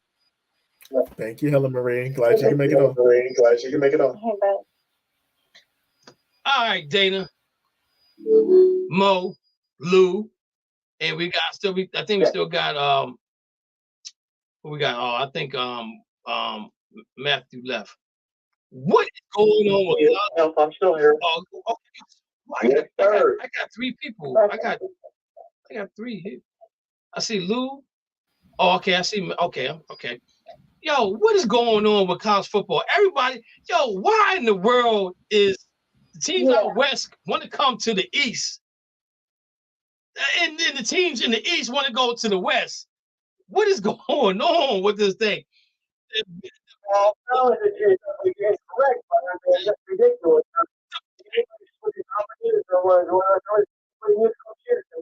College football. The Pac-10 gonna be the mighty might real soon because Oregon and Washington is going to the Big Ten, correct? Am I not right? Yes, that's correct. Yeah. Now, as of tonight, Stanford and Cal might be on the ACC. Now, how is that gonna make sense?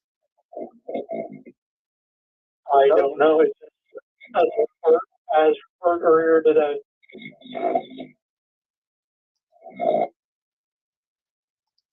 How that does? Can somebody, Mo, come on, make some sense out of this for me? I can't even figure it out. Where the money reside, where the money reside. That's where they gonna be. That's why Kyle and Stanford coming to the ACC, baby. But it actually makes sense academically to be in the ACC with Duke and UVA and UNC. So that actually makes sense to go for those two for the Pac-10. But that's a long trip just to go play a team. play a team from the East Coast to the West Coast. From the East Coast to the West Coast. The thing you also got to think about is you can actually now get guys to come from California to North Carolina to Florida because they actually see those teams out there and then they can recruit them. Yo, so let me ask you a question. So let's look at this from a money factor. Let's look at this as a money factor. Stanford and Cal is going to the ACC. Not yet. They're just talking about it. I'm just saying, but let's say they do. So do they come here and spend 2 weekends here because they got 2 home games down here, or they gonna fly back? Well, basketball they stay. Football, that's hard. That's hard. They can stay for 6 weeks. Yo, I'm just trying to figure this thing out. Is that, I mean, I was already up in the roar about USC and UCLA going to the Big Ten, and I'm dying to see them play a game in November up in Michigan or Wisconsin or Penn State or Rutgers in the cold. Think about Minnesota. This is going to be epic. It's going to be epic. You know what I'm saying? But think about them coming to USC and UCLA. Think about in the heat. They could be able to handle it. Yeah, but there's more teams in the cold than it is. You know what I'm saying? If you think about after September, it ain't gonna be that. It's not gonna. Especially USC is right there in Los Angeles, so they're like right in the middle. So when they play their games at night, it's gonna be at least 70 or less degrees than it would be. The kickoffs to be 85. Kickoffs to be 85 though. I mean, it might. Well, the thing about it is, it depends because it's USC. Their game's gonna probably be at nighttime when it's. Just think about this. Okay, so let's say Michigan goes out to USC, plays a game on Saturday, so they leave Wednesday, they're there Thursday, Friday to get supposedly get acclimated to the weather and to the time frame. Then that game's not gonna start at 1 o'clock. That game's gonna start at nighttime. It's gonna be 7 o'clock game. Football contract has them playing at 1 p.m. Which would be a 10 o'clock game here for us. You know what I'm saying? Because you think about it, most of games that we watch out west are late games. No, be 4 o'clock. Be 4 o'clock here. It can't be. It can't be 4 o'clock our time because it can't be 4 o'clock our time because now you're messing with the teams in the Midwest because the teams in the Midwest gotta play. Right. So you can't do 4 o'clock. You gotta. I'm saying it'll be 4 o'clock on the East Coast. It'll be 1 o'clock on the West. It'll be 1 o'clock on the West. No, they're not. No, they're not gonna do that because now you're messing with. So now think about this. The Big Ten now. They're in the Big Ten now. Right. Well, yeah, but the thing about it is though is that I don't see it, man. I don't see it happening because all the teams on the Big Ten gonna play at 1 o'clock on the East Coast. So how you gonna have the game out west at 1 o'clock or at 4 o'clock? Okay, you said 4. So okay, I get you because the Big Ten has their own channel, but now they're losing revenue because they're not gonna be on CBS or ABC or Fox or whatever other channel they got going on. Now, go ahead, Matthew. Here's the other thing with this TV thing, and a lot of people don't realize it. This year, Fox is doing the 10:30 p.m. games again this year for I believe, 4th or 5th year in a row now. And if it happens in the next year, we're going to have Big Ten teams playing at 10:30 p.m. Eastern time. Well, it's 7:30 out west. Damn, that's late. Mm-hmm. That's late. So let's see how many Big Ten fans are willing to stay up until 2 in the morning. That's late. See, and that's the whole issue. Is like that. I couldn't understand why they would do this because again, I'm not. I mean, how many USC fans you know? I know more fans on the East Coast teams than I know out west. I lived in LA for 2 years. I lived in LA for 2 years, so I'm not the good person. I know people out there. I know people out there. But they're more UCLA fans than USC. UCLA fans than USC fans. Right. But my whole thing is that I think that it's going to cause a conflict of interest when you have all these games on at one time, because you're only going to have certain teams going to be watched. Now you got Big Ten teams.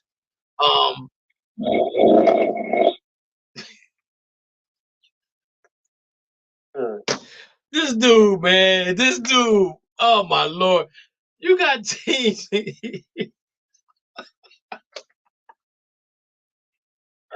Yo, I'm sending him a pink slip. I'm sorry. I got to do it. I got to send pink slip. So you got all these guys on the East Coast that like like East Coast teams, right? So I think you're going to over-indate everybody with football at 1 o'clock and even at 4 o'clock. Now, grant you'll get to watch some late games, and I think USC will be a great measuring tool because of the quarterback they have, but he'll be gone after next year because he'll be in the draft this year coming up. But you have a guy, a quarterback, this must-see quarterback, that if he were around for 2024 season, it would make USC so much better to watch, especially when they come into the Big Ten. But I'm telling you, I don't know if this thing's gonna work, man.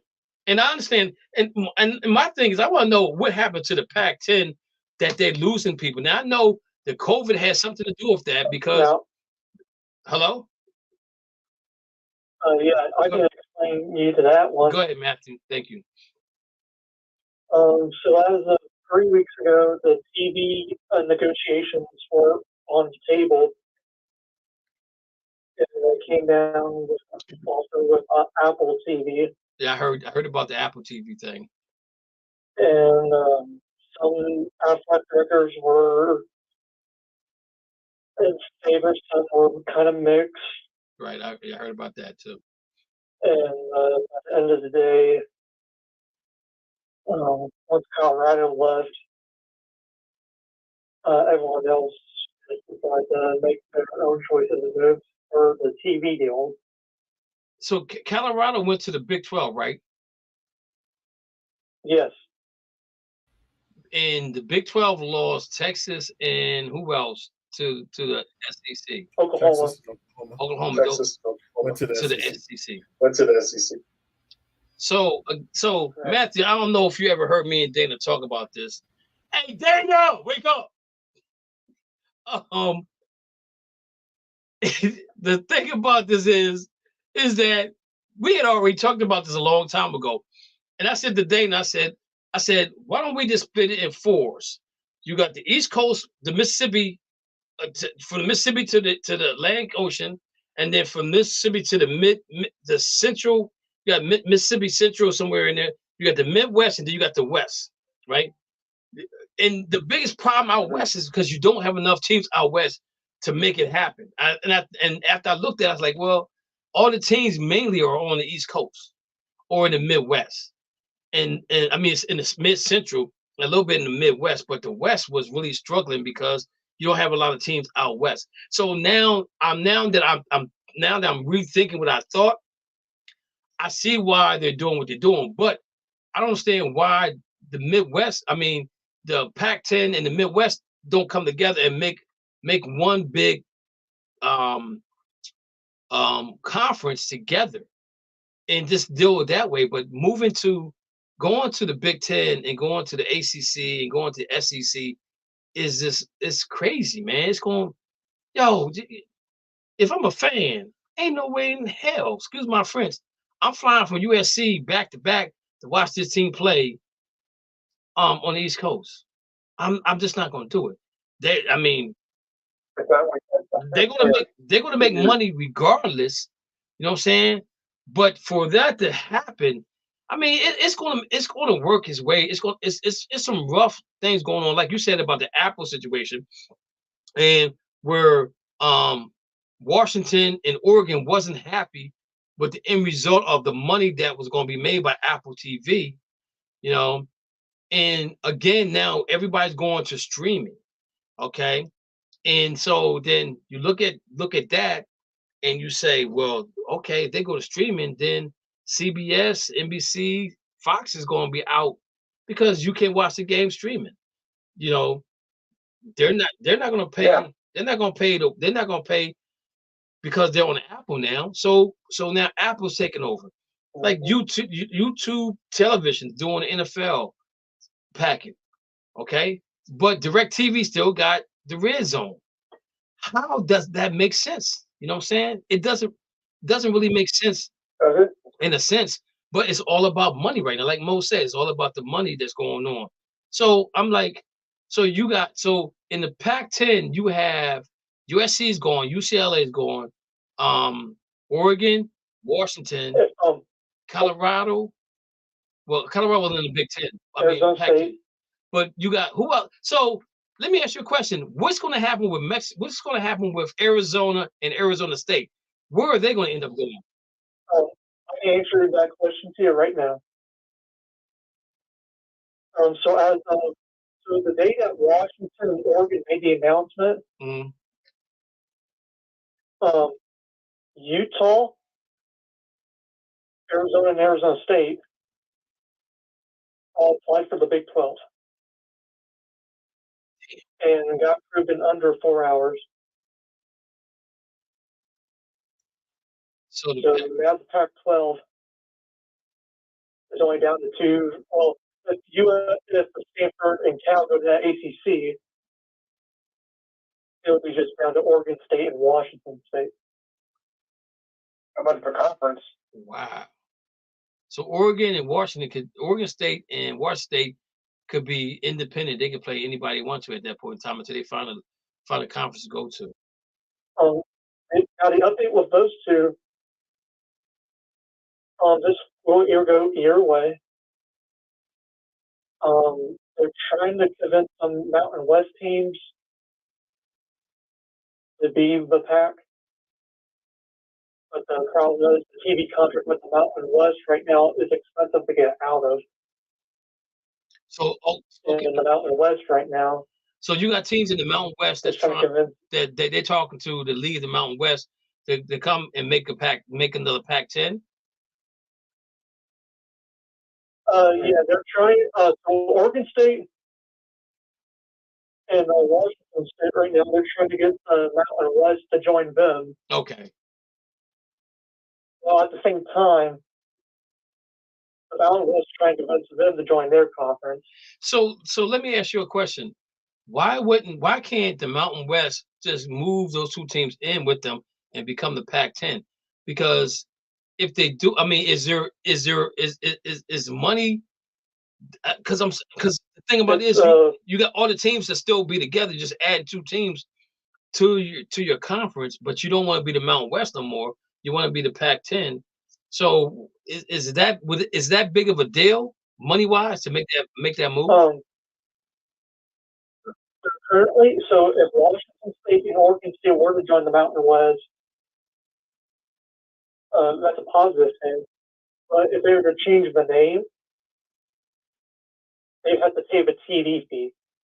Okay. Because Mountain West does have good contracts with CBS. Okay. And Fox. And all the air networks. So that's currently their problem right now until 2026. Okay, so now, Mo, let me ask you a question. ACC, are they looking to do ACC have a TV contract with anybody? Yeah, with ESPN. Okay, and we know which way ESPN going. They're going there. Yeah, Dana hates them too. I still like ESPN. Do you think that they're going to look to streamline that conference as well, like Apple's doing with Hey Dana, you ready? Dana, are you ready?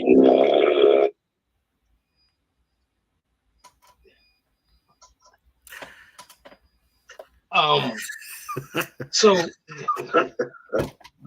getting back to you, Mo. Oh boy,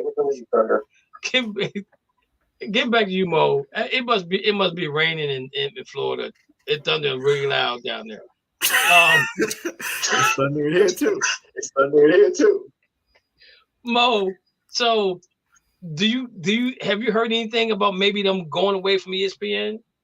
No, and that's the problem. That's why Florida State wanted to leave. That's why Florida Because State they are wanted to leave. losing $30 million every year. Like Florida and the SEC. Florida and the SEC. Because their contract is so much better than the ACC. They're trying to force the ACC to actually move money around to give more money to teams like Florida State and Clemson for bringing more money in than teams like NC State or North Carolina, who are right in the middle of the So it's just what it is. I mean, it's all money. It's all money. So SEC right now is king. So with the SEC, they got Oklahoma and they got Texas. Oklahoma and Texas. And do anybody believe that Texas and Oklahoma are going to withstand the pressure of being in that conference? Anybody think they can overtake Alabama? No. It's not about that though. It's about being able to recruit there and being able to get that. And they're the ones that are benefiting from actually being in that conference.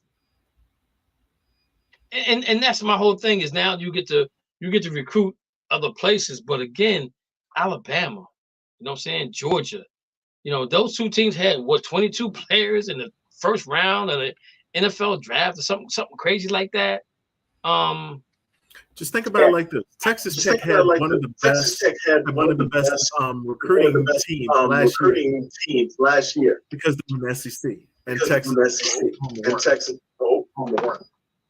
because they were recruiting a lot of the Texas players in the SEC. Because they're like, you're gonna play against the Alabama, you're gonna play against the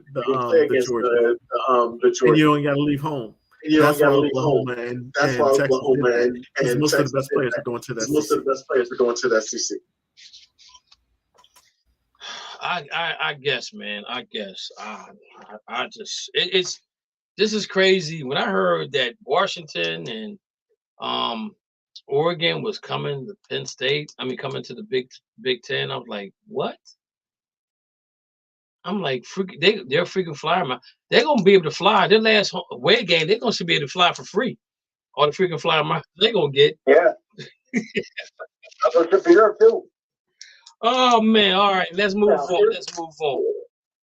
So we talked last week about the top 5, top 10 players. My list and Mo's list. Lou, I don't know if you had a list. Dana's having technical problems down in Florida, so he probably won't be doing his list. And I don't know if Matthew, if he has a list or not. But I'm gonna let Mo go first because I just want to hear what he got to say because I got something I got to say too. But Mo, give me your top 5 all-time athletes. So we said all time. So I went back old players. I saved my top 3 though. I said Bo Jackson number 1. I said Jordan number 2. I said Deion number 3. But then when I think about athletes, I think about people that could do it all. So then I had to go to my boy Jesse Owens because I love Jesse. I know you said Jesse before, and I get it because Jesse he changed the whole sport of racing because he made everybody just feel like they couldn't compete anymore. That's who Jesse was. But then my 5th one, I wanted to go with a female athlete, but I couldn't go with Serena. So I went with Althea Gibson. because she really changed all sports for women because of everything that she did. She was a good golfer. She was a great runner. She was also a great tennis player. So went with Althea Gibson as my top number, and that would be my top 5.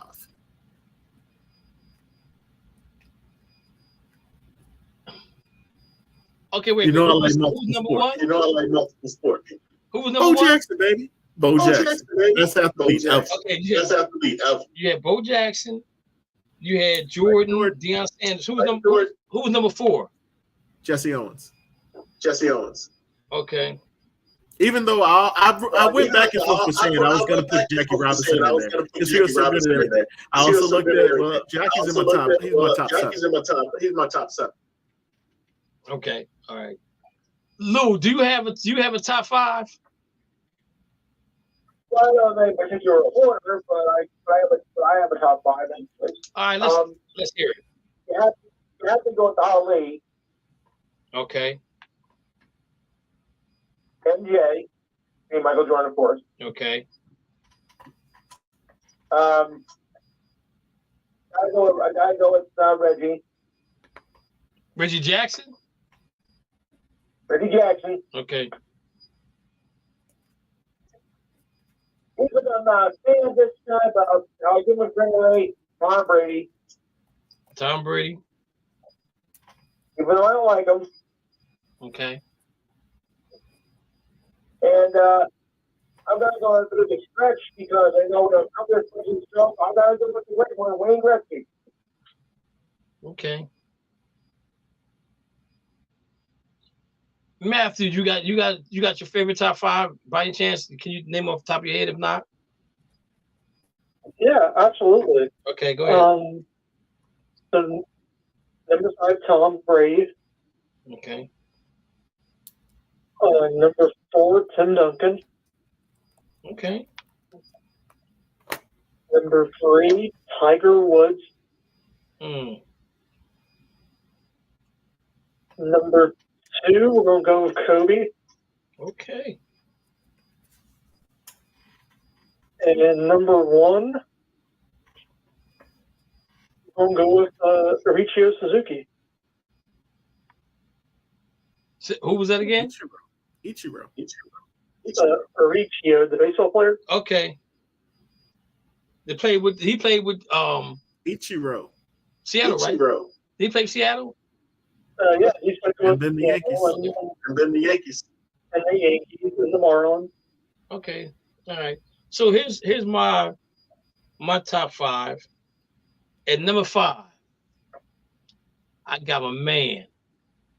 He's so fast, but his brother came in second against him, Jesse Owens. And I'm talking about Jackie Robinson's brother came second in the Olympics against Jesse Owens. So they had speed in the family. Number 4, I got my man Jim Thorpe. He played everything. He went overseas for Olympics and won Olympics by himself in the decathlon and the pentathlon by himself. He did his thing. He was named he's named the greatest athlete from 1900 to 1950. Next, I have Usain Bolt. Ain't nobody touching this dude. He runs with you, looks at the side of you, then this blows on by you. Number 2, I got my man. I gotta put Muhammad Ali, roper doper. That dude was a bad dude in the ring. Number 1, I gotta go with Serena Williams. Anytime you can win a tennis match and pregnant, you've got to be my number 1. I don't have any. My other 10 I got in number 6. I got Roger Federer. Number 7, I got Bill Russell. Number 8, I got Joe Montana.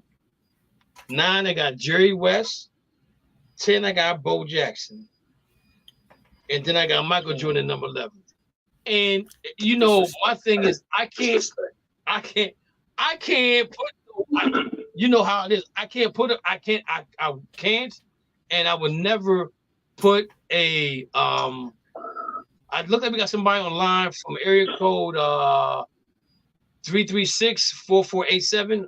Who's calling from that number? Hey, G, what up? Who's this? What up, Mo? What up, Dana? Hey, KD, this is Curry Young. Oh, what's up, man? What's up? Glad you calling in. Calling Curry Young. Y'all over there yapping about your top five and all this. Yes, man. indeed. Yes, indeed. How in the world did y'all come up with them fives? Well, give me your 5. Okay, I'm gonna give you my five. You know that. All right. I got my number 5 is Michael Jordan. Okay. All right, I'm gonna go with number 4. It's your one. Okay. Now, we're talking athletes now. Uh-huh. Number 3 is Bo Jackson. Okay. And my number 2 is Deion Sanders. And my number 1 is Lawrence Taylor.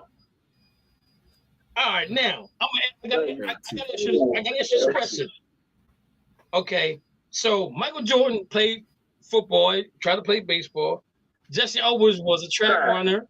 He ran track, and I think Jesse was I think he played a little baseball back in the day. We know Bo Jackson played football and basketball. We know Deion said played football and baseball. But Lawrence Taylor only played football. So why is Lawrence Taylor number 1? Because Lawrence Taylor was an athlete, man. That dude was he was an athlete on the field in college, and not just because I'm from North Carolina, but you know he's a Carolina guy. And that dude, man, he ran havoc over people in college and in pros. You already know, Katie. Look, listen, I love your list. I just can't put LT at number 1. You know what I'm saying? Don't think it's off the field stuff that you need to play. No, I'm not gonna bring it in there. And the only reason why I can't put him in number 1 is because Lawrence Taylor was allowed to do whatever he wanted to do on the football field. Only thing he had to do was, he reminded me of the guy that plays in the Water Boy. No, not the Water Boy. The Water Boy. No, not that one. The one that played in the Replacements, where he tackled the quarterback and he stood there and the coach said, "Okay, you can go sit down now." He said, "Yeah," because that's all he knew how to do was tackle somebody. Lawrence Taylor was allowed to do. Lawrence Taylor probably made up his own damn plays. Let's get real. Let's be real about it. You know what I'm saying? He was one of the dudes that could do whatever he wanted to do on the football field. I ain't mad at you, but I don't know about being number 1. That's all I'm saying. Rest of your list, I like the rest of your list. I ain't mad at you because when I said best athlete, I didn't say dual athlete, but Mo was the one that said he threw Bo Jackson in there, Deion in there. You know what I'm saying? Michael Jackson. Michael Jordan. So I said, Michael, he just played baseball because he could play basketball for a minute or two. They had to sit his little ass behind down. We all know what happened with that situation. Because if he's a real baseball player, he'll let them keep the bus. He'll let them keep the bus. When he left, he said, "I'm taking my bus back." He's an Indian giver. I love Mo. I love Luz. I like Luz. Wayne Gretzky, he's good.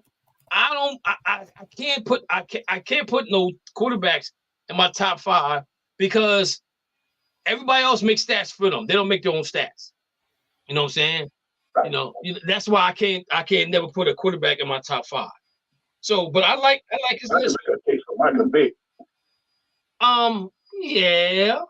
But then I can make a case for, Eric McNair, same thing. You know what I'm saying? Because they were running quarterbacks, I get that. But Michael Vick couldn't read defenses either. So, that became a problem with him. And then when he sat on the sideline and was reading the Playboy magazine and not looking at the playbook, that just hurt his legacy.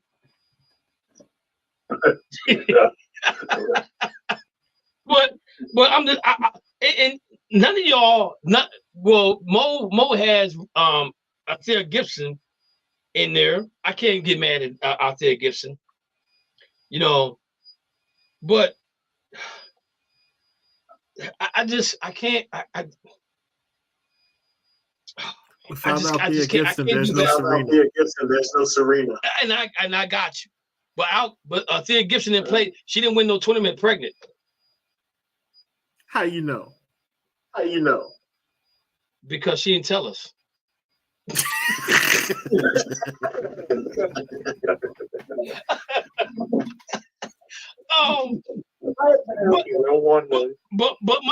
you know what I'm saying, and I'm not saying nobody's top 5 better than whoever, you know what I'm saying, but those are my top 5 athletes because I think again Serena Williams, she plays offense, she plays defense, boxers play offense, play defense. Usain Bolt, he just fast. Jim Thorpe did his thing. He was like I said, he was crowned the greatest athlete from 1900 to 1950. You know what I'm saying? And Jesse Owens did his thing because he made Hitler. He the reason why Hitler cut his mustache so short because he kept every time Jesse won something, he kept pulling at the other, pulling both sides of the mustache. So he said, just cut it so it looked like I got a little piece in the middle. That's how he got the mustache. I'll be honest with you guys. Read on it. Right. Oh, because he didn't want to shake Jesse Owens' hand. You know what I'm saying?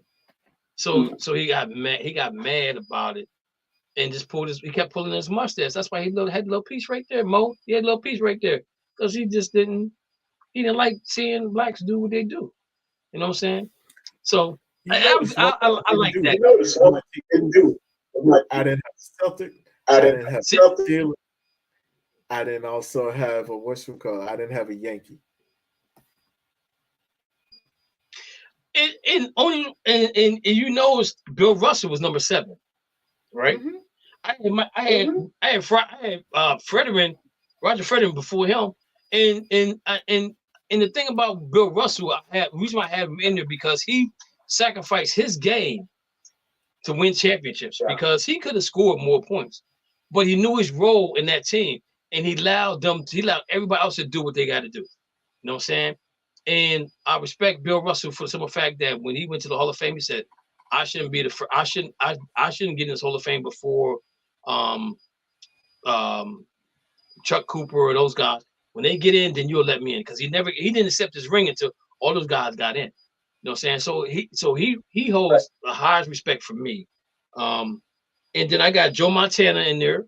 And the reason why I got Joe Montana in my top 10 is because who else was better at the 2-minute offense other than maybe Jim Kelly? But Jim Kelly couldn't win the Super Bowl.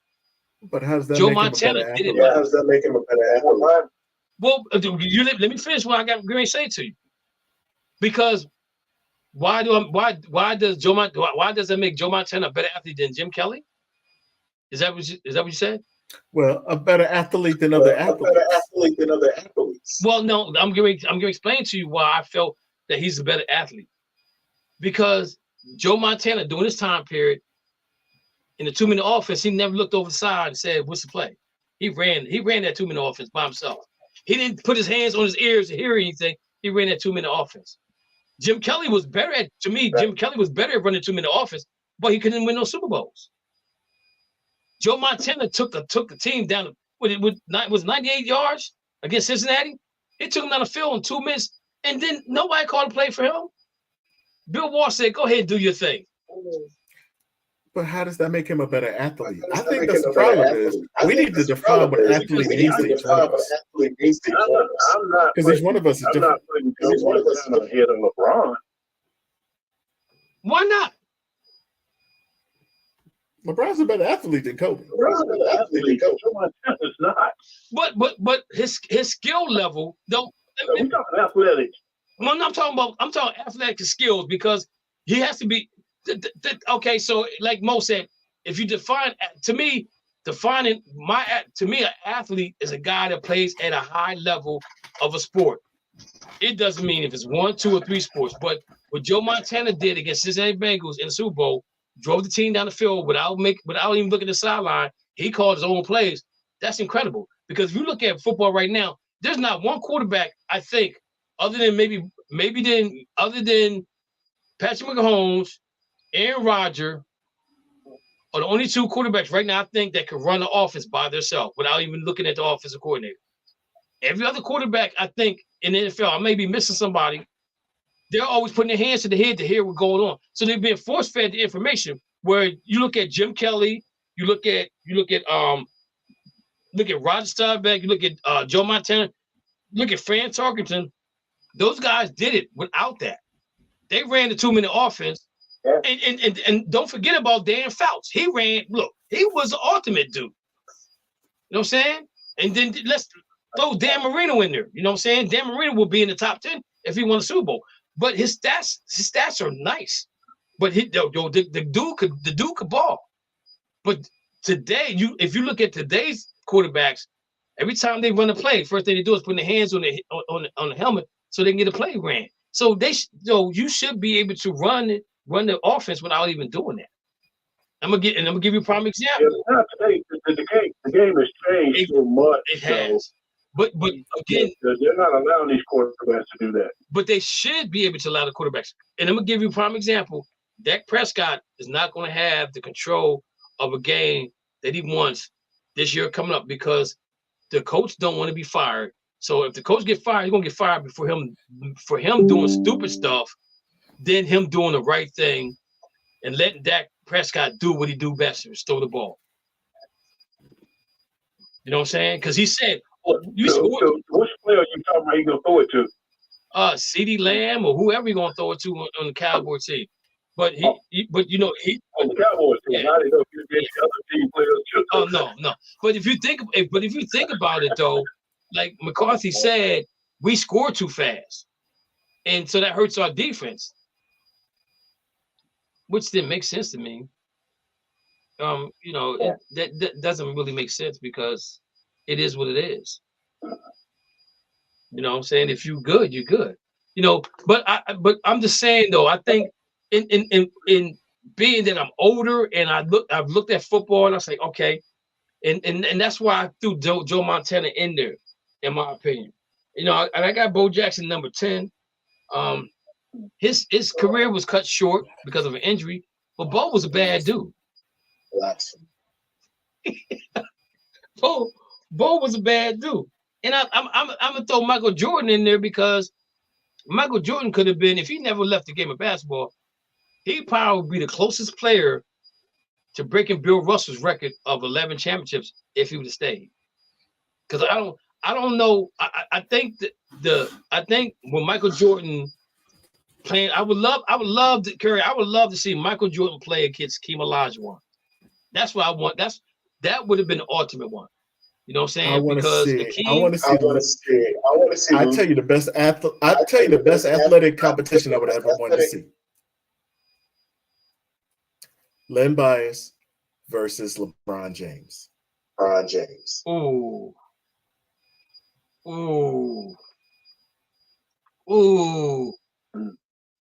Well, I ain't being biased, but I think Len Bias wins it because Len Bias already had a jump shot going into the NBA. Mm-hmm. He already had a jump shot. LeBron had to work on the jump shot. You know, but anyway, wouldn't that make him an athlete though? Well, if he didn't have a jump shot, it doesn't. But LeBron could jump out the gym. Yeah, but I'm just saying with LeBron James. LeBron James didn't come in the NBA with a jump shot. He had to work on the jump shot. But Len Bias already had a jump shot going into the NBA. He's probably the most rounded player. Because and Curry, you from North Carolina, so you probably know more than we do because you might have seen Lenny Bias. Hey, I was from Virginia. I was from Virginia. Oh, okay. I'm sorry. In Mo over here. Don't be down to me because I was from Ralph Sampson on my list. But oh my Lord. But Lenny Bias was giving them work. He was giving Jordan work. You know what I'm saying? And if he would have lived, he could have been probably one of the greatest players that ever played the game of basketball because he had the body of LeBron James for real, but he could jump out the gym. That dude, I saw a picture of him. He has his armpit. His armpit is in the middle of the block on the backboard. I'm like, yo, jumping out the gym. All right, guys, we got 15 minutes left. Oh, shut up, phone. So I'm gonna be real quick about this. Jim Plunkett is not in the Hall of Fame. Why? I have no idea. But I got some stats for you. I got some stats for you real quick. So here's some stats of a guy who's in the Hall of Fame. His passing percentage was at 56.1. His yards were 18,000. Touchdowns was 124. He rated 78.2. Never won a Super Bowl. Okay. So here go Jim Plunkett stats. He threw for 25,000 yards. He had a completion of 1,934 passes out of 3,000 passes. He has 164 touchdowns. He has 198 interceptions. He also ran for 1,337 yards on 332 attempts for 14 rush touchdowns. But he has 2 Super Bowl rings. The other dude is Burt Jones, who's in the Hall of Fame. Somebody need to tell me why this guy is not in the Hall of Fame. And he won MVP.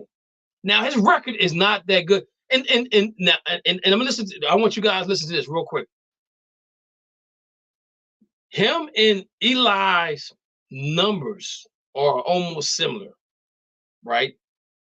We know Peyton Manning is already in. So if Eli numbers is almost like Jim Plunkett, should he get in?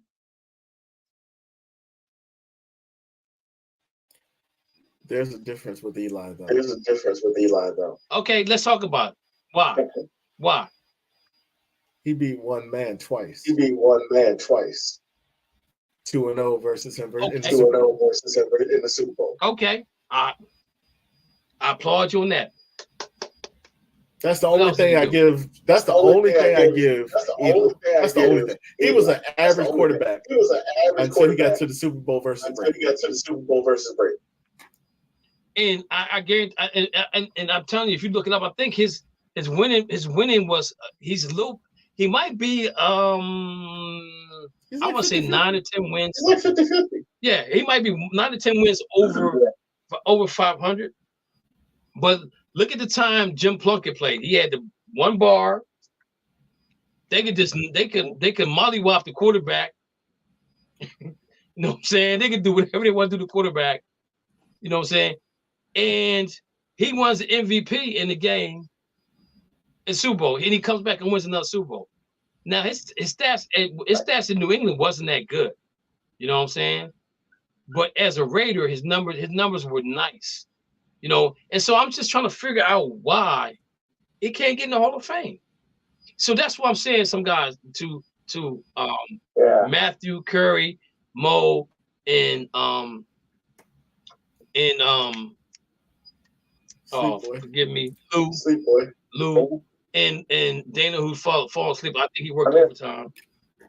That I think that the NFL needs to come up with some type of window of where you can the numbers need to match certain things. And the only thing I'm saying is that they can go back and they can say, okay, so we got 12 quarterbacks that got into the Hall of Fame. Let's average your numbers to see if their numbers across the board. If you get to these numbers across the board, then we can get you in, right?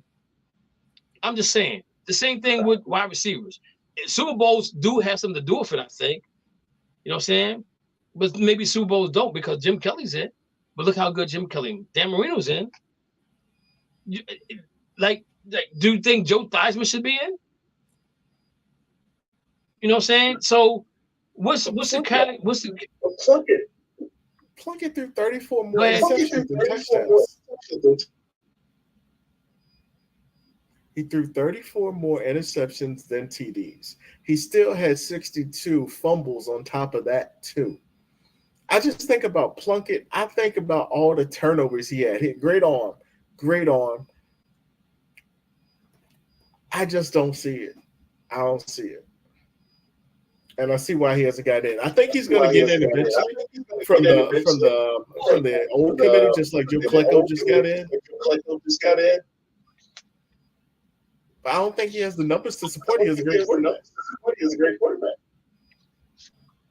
But again, Burt Jones. What did Burt Jones do? Wasn't Burt Jones like a quarterback running back back in the 50s or something like that?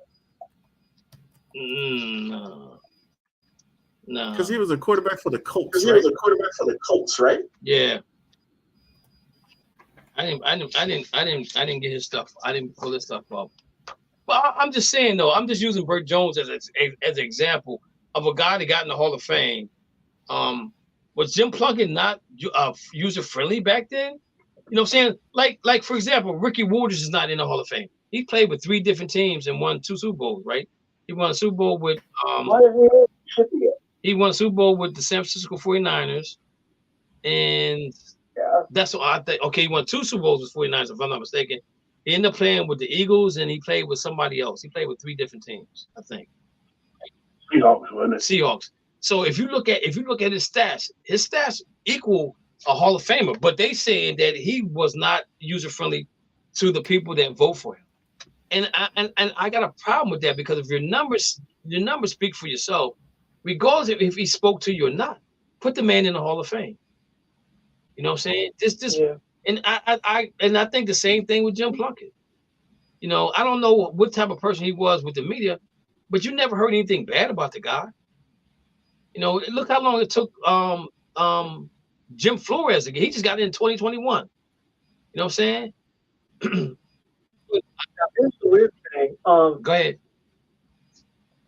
I wonder if the Hall of Fame looks out the behavior, like how you talk to players in the locker room throughout their career. Say that again, Matthew. I was curious what the Hall of Fame looks at, like the locker room behavior. Like how behavior is in the locker room at the start to the end of their career. Well, if that's the case, Lawrence Taylor wouldn't get in. Exactly. and you know who else wouldn't get in? Michael Irvin would have got in. He was a plumb fool. He went to jail. I mean, he went to court in August in Texas, in Dallas, Texas, in a fur coat. And who does that? You know what I'm saying? Who does that kind of nonsense? You know what I'm saying? But I just wish they would I just wish the Hall of Fame would come up with some kind of criteria. Baseball is hard to get in. It's really hard to get in. Oh yeah, it's definitely hard. You got guys that should be in baseball, should be in the Hall of Fame, is not even in there. You know, like Hey, I got a question. I know you're pressing for time. Go ahead. No, we good. But y'all think it's too many people in the Hall of Fame? It's just too easy to get in. In football, I think football is too easy to get in. I think that you need to have a criteria, not to cry to get in, but a criteria at a level, because you look at, I mean, I don't know, man. If you got 4 Super Bowl wins and your stats suck, you could probably get in. Like for example, Robert Horry, he got 7 NBA titles. He's not even in the Hall of Fame. But now you're telling us that rings don't matter? You know what I'm saying? You know what I'm saying? That's the ultimate goal, is to win a ring, to win a championship. You know, if you talk to players that go ahead, Mo. All I'm gonna say is this: Robert Horry is the perfect person to put on a sign that says "right place, right time." Right time. Even the shots he made, right place, right time. Right place, right time.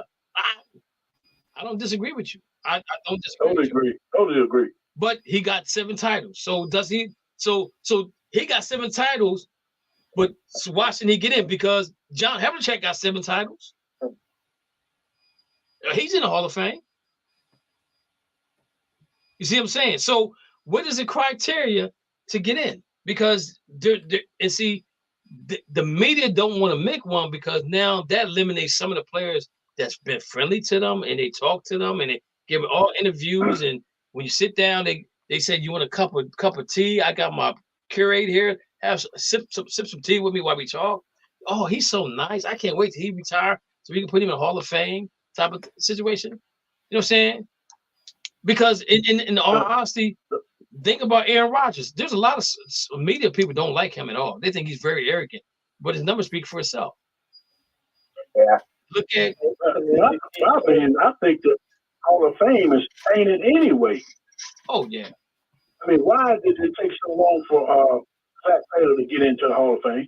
But you know what though? Zach Taylor got in on the Zach Thomas. Excuse me. Zach Thomas got in on the what they call it? What's the word? I can't think of the word. Oh shucks. Veterans list or whatever. Veterans list or something like that. Yeah, he got in that way. And again, you know, do you care that your favorite player gets in on the first ballot, second ballot, third ballot?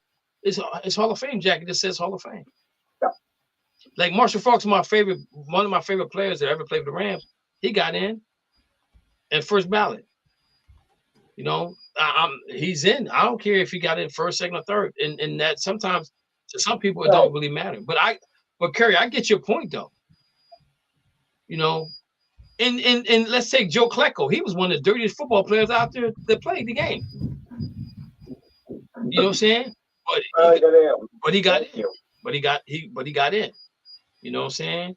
So I don't know, man. It's just one of those things that the media has to deal with or try to make it right to get into the Hall of Fame for certain players. Again, you know, you got field goal kickers that should be in. You got punters that should be in. They're part of the game.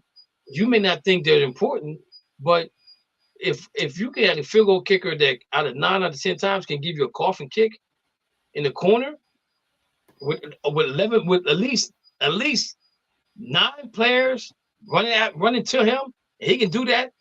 That dude belongs in the Hall of Fame because everybody can do that. You know, I'm just saying.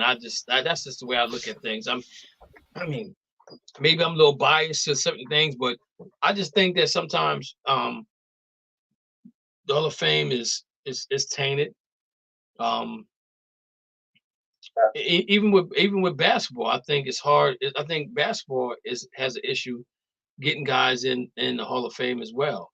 I just think that it just needs to be some type of criteria for like a point guard. If you don't have, let's say 10,000 assists and you have less turnovers and you got points or whatever, just come up with some kind of criteria for it and live with it. And I think that makes it the honor be better because when you go back and look at it, you're in a select few of players that's in there. But again, even though it's an individual award, most players that come into the league, any league, they'll tell you, I want to help my team win.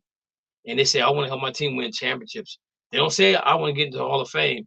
They don't say that I want to come in and average 10 rebounds for the next 10 years. They find their niche and they're good at it. And hopefully that niche gets them in the Hall of Fame. You know what I'm saying? But that's the part of it that I'm trying to wrap my head around because of how they do things. It is what it is, man. So we got everybody on the line. Curry, who's your pro football team? You already know, man. Miami Dolphins. Oh Lord Jesus! All right, so we're gonna go with Matthew first. Matthew, give us the update on what's going on with the Seattle Seahawks and what do you think how do you think they're gonna look next week? I mean, on this season. So currently at Seahawks right now, they got running backs are doing better than what they did last week, and teams are performing very well with their draft picks, and I believe we're going to get 11 wins this year. Wow. Okay. Lou, let's do the Jets for you. Let's do the Jets. What you thinking? Let me ask you a question. Do you think Wilson would be a good backup quarterback if Aaron Rodgers gets hurt? And how you think the wide receiver core is doing right now? I'm gonna go Mike White. Okay. What else you know about the team? How they doing? What else you got to say about them? Well, look, I'm never disappointed by 30 yards, but I'm not making a big deal of it. I mean, it's one game. It may have been mistakes. You're going to Cleveland. I'm sure once that you get the ball going, the Dodgers, make this right. It's going to be, a great team. Don't worry about very much. We're going to get right. It's going to be a good season for Gang Green. All right. Curry, talk to me about the Miami Dolphins. Is they going to get Dalvin Cook or what's going to happen? Do you think losing Jalen Ramsey is going to be really big for the team going forward? Talk to us. I'll go backwards. Losing Jalen Ramsey, they really didn't lose Jalen Ramsey. He's just not available because he's never played for the Dolphins before. So I can't say they actually lost him. But he will be asset to them when he comes to the team. Great answer. Now, I'm going to tell you some strengths I think about the Dolphins. And that's going to be their defense. Their front seven is going to be ferocious. This year, they're going to be tough. Now, their weaknesses, I'm still a little concerned about that O-line. And as far as Dalvin Cook, I am so sick and tired of hearing about Dalvin Cook, man. I wish he'd go sign with the Jets, the Bills, even if he signed with the Dolphins. Just sign somewhere. I'm trying to hear about that guy, man. I think everybody's trying to hear about Dalvin Cook and Aaron Rodgers and the Cowboys. ESPN, that's all you hear about all day. So, okay, I got you. Mo, what's going on with the Steel Curtain? What they going to do? We're going 11. We're going 12. Well, I guess I said 11. So we're going to go 11-6. We're going to tie for the division, and we're going to win it because we have a better division record. We're going to win a couple of playoff games. I'm not going to say we're going to win a Super Bowl, but we're going to be in it this year. And the reason I say that is because Kenny Pickett actually is better than a lot of people think. He's going to be a top 10 quarterback by the end of the season because we have surrounded him with everything that he needs. We have a better offensive line. We have dogs on the outside. We have running backs. We have a great defense. We have a young team around him too. So it might not be this year, but next year, we're going to beat them dogs next year. That's what I'm saying. I agree with you. I think your boys are going to be tough. Kenny Pickett, I saw him playing in the ACC, and he's definitely the real deal. If you put some weapons around it. Exactly. And the thing about it is people aren't really thinking about how prepared the guys that we drafted are to play. Cuz, why you have to agree with him about the Pittsburgh Steelers? Well, it is, man. I like this that. is the deepest team we've had in like 10 years. And I mean, what I mean deep. We got guys on the bench that can actually play. Okay. So with the Rams, Cooper Kupp is out for a minute. They say he should be ready for the first game of the season. I'm trying to figure out how Cooper Kupp messed up his hamstring because this guy always prepares really, really well to play the game of football. So I'm really shocked at him with a hamstring pull. And we all know once you pull your hamstring, that's going to be a constant issue for the rest of your career at playing football or basketball, baseball, whatever you play. The hamstring is something that is critical in how you move. And I'm kind of want to see how well he gels. I mean, how well he plays from this point on. I think Jefferson got hurt last year. Knee was an issue. I think he comes around. The biggest key for the Rams to me, I think, is the offensive line and Cam Akers being a starting running back. I think Stafford's going to rely on you're going to see a lot of passes thrown to the tight ends. You got Thigby, and you got another guy out there. I can't think of his name. That's going to be an integral part of the offense. Defensively, we're probably going to be young, so we're probably going to give up some plays. Vegas got the Rams winning 6 games. I think they could probably be better than 6 games. than what they were last year because the schedule is. I don't think they were a last place, third place team last year. I think injury played a big part, especially with the offensive line because they had a different offensive line for all 17 games. So I think that they need to have the consistency of the offensive line. We'll see how good Matthew Stafford is. Now I'm gonna say this though: if the Rams start off bad, I think they're gonna tank so they can get that quarterback from USC with last name of Williams. Okay, the Browns. Better go after Drake May from Carolina. No, they ain't going. They're going after Williams because he's from USC. He's at USC. They're gonna go after Penn Jr. He gonna stay. He gonna stay in LA. For the Cleveland Browns, I was watching some film. Deshaun Watson's ready. He dropped a dime on Amari Cooper. Did this move? I was like, man, he shocked me. I couldn't keep up with him. And Deshaun Watson hit him with a dime in the end zone. Perfect pattern he ran. Perfect throw. I think you're gonna see a lot with the Browns. Offensively, I still wish they still had Kareem Hunt with that team. I really want him to be back with them because he runs hard. And again, this is where we talked about the value of the running back. They're being devalued. They do got Ford and they got another kid there, but they're not Kareem Hunt. And I would love to see him back. Chubb is going to be Chubb. You know, he works hard. He's humble. He's probably one of the most humblest football players I've ever saw.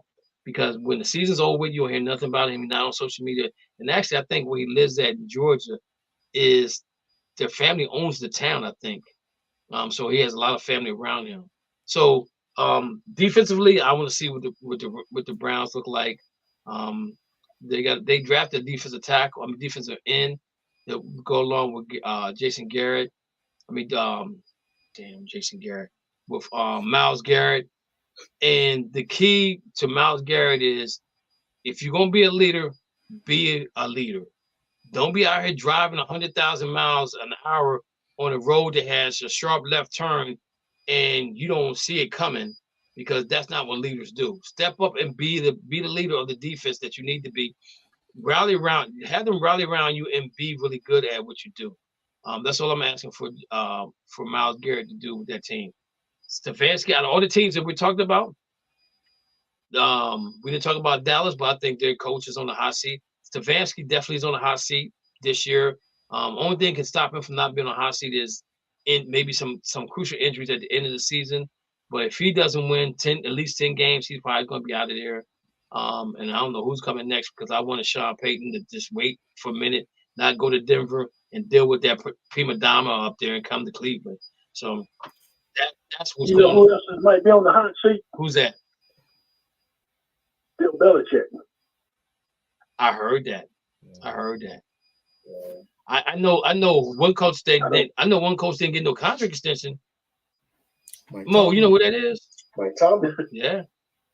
So they you got poo or get off the hot seat, ladies and gentlemen. All right, man. Hey, it's time for me to go. I gotta go wake up my co-host because he fell asleep on me. I'm talking about you on the air. I'm throwing you underneath the bus.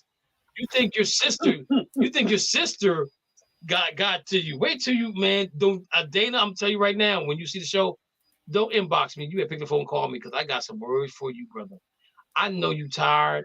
If you're tired, just go to bed. You know, I don't even know. Let's see if he's still on the line. Let me see. Dana. Yes, sir. Are you up now? I'm so sorry, man. I'm so sorry. He messaged you. He messaged you. I mean, I work 2 jobs and Dana, I've been back and forth saying my stepdad.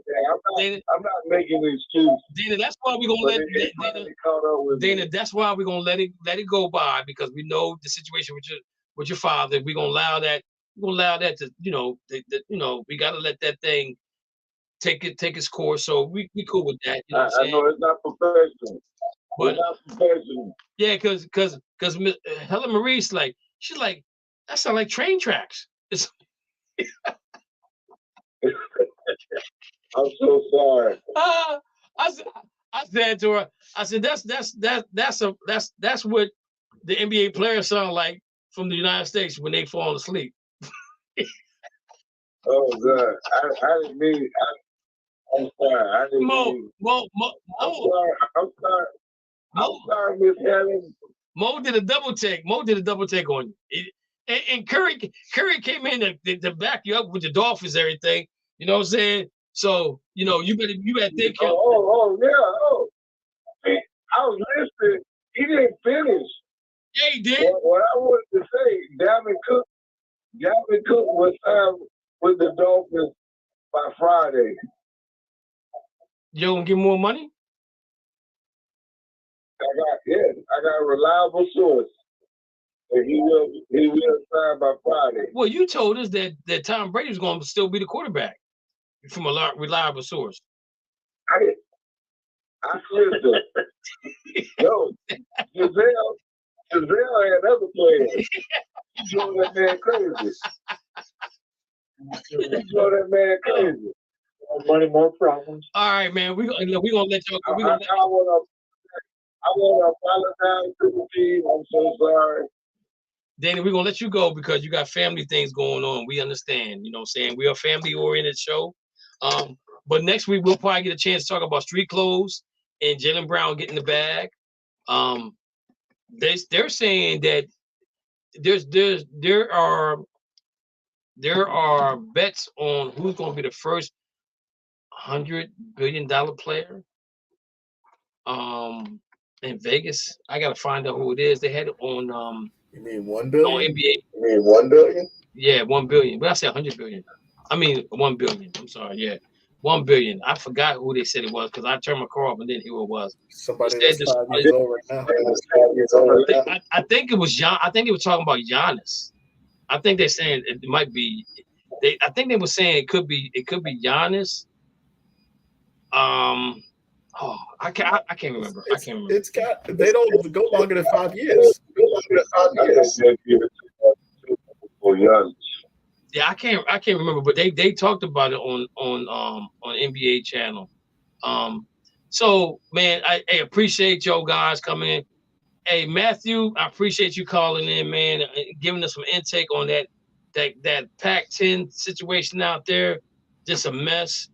Teams Stanford gonna fly from Stanford to Florida to Virginia to wherever they got ACC teams. Boston. Yeah, ball. Yo, oh man, I can't wait to see.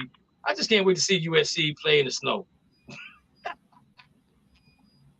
That's all I'm saying. They're gonna be like, yo, we doing this because, and this thing about all the guys that don't have an NIL deal, they gotta play in the snow. They're gonna be like, oh, I went to USC to be in the sun.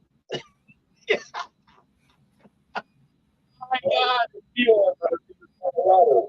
All right, guys. I love you guys. You guys take care. Thank you guys for coming on the show. But it's time for us to go. So here we go with this.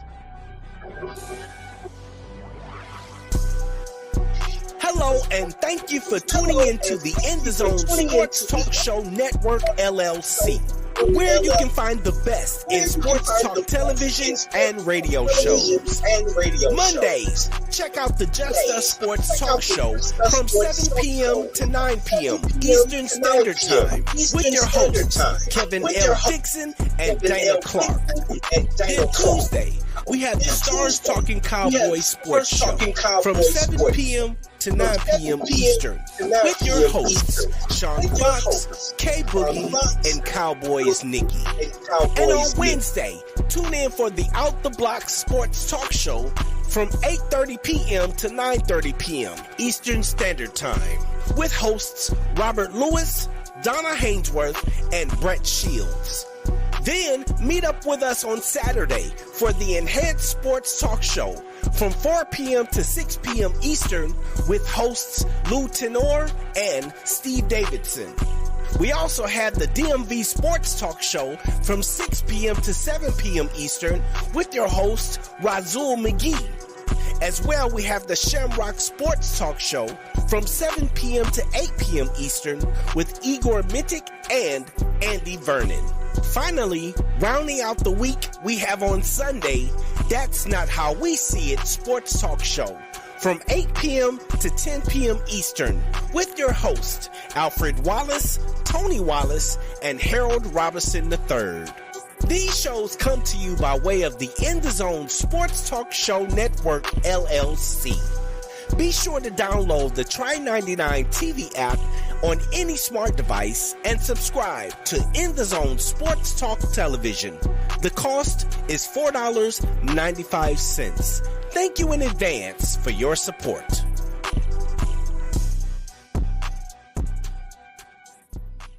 Here, I know you're gonna dig this.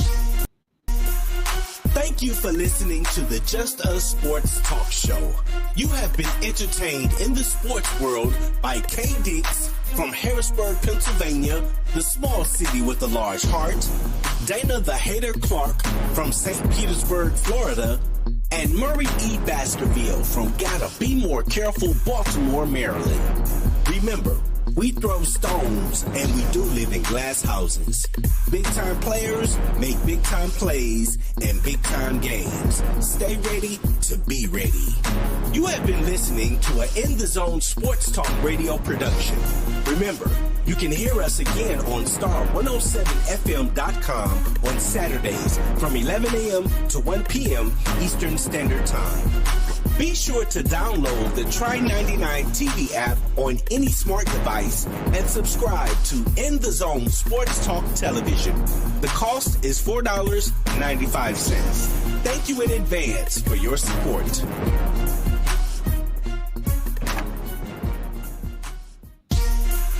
Thank you for listening to the Just Us Sports Talk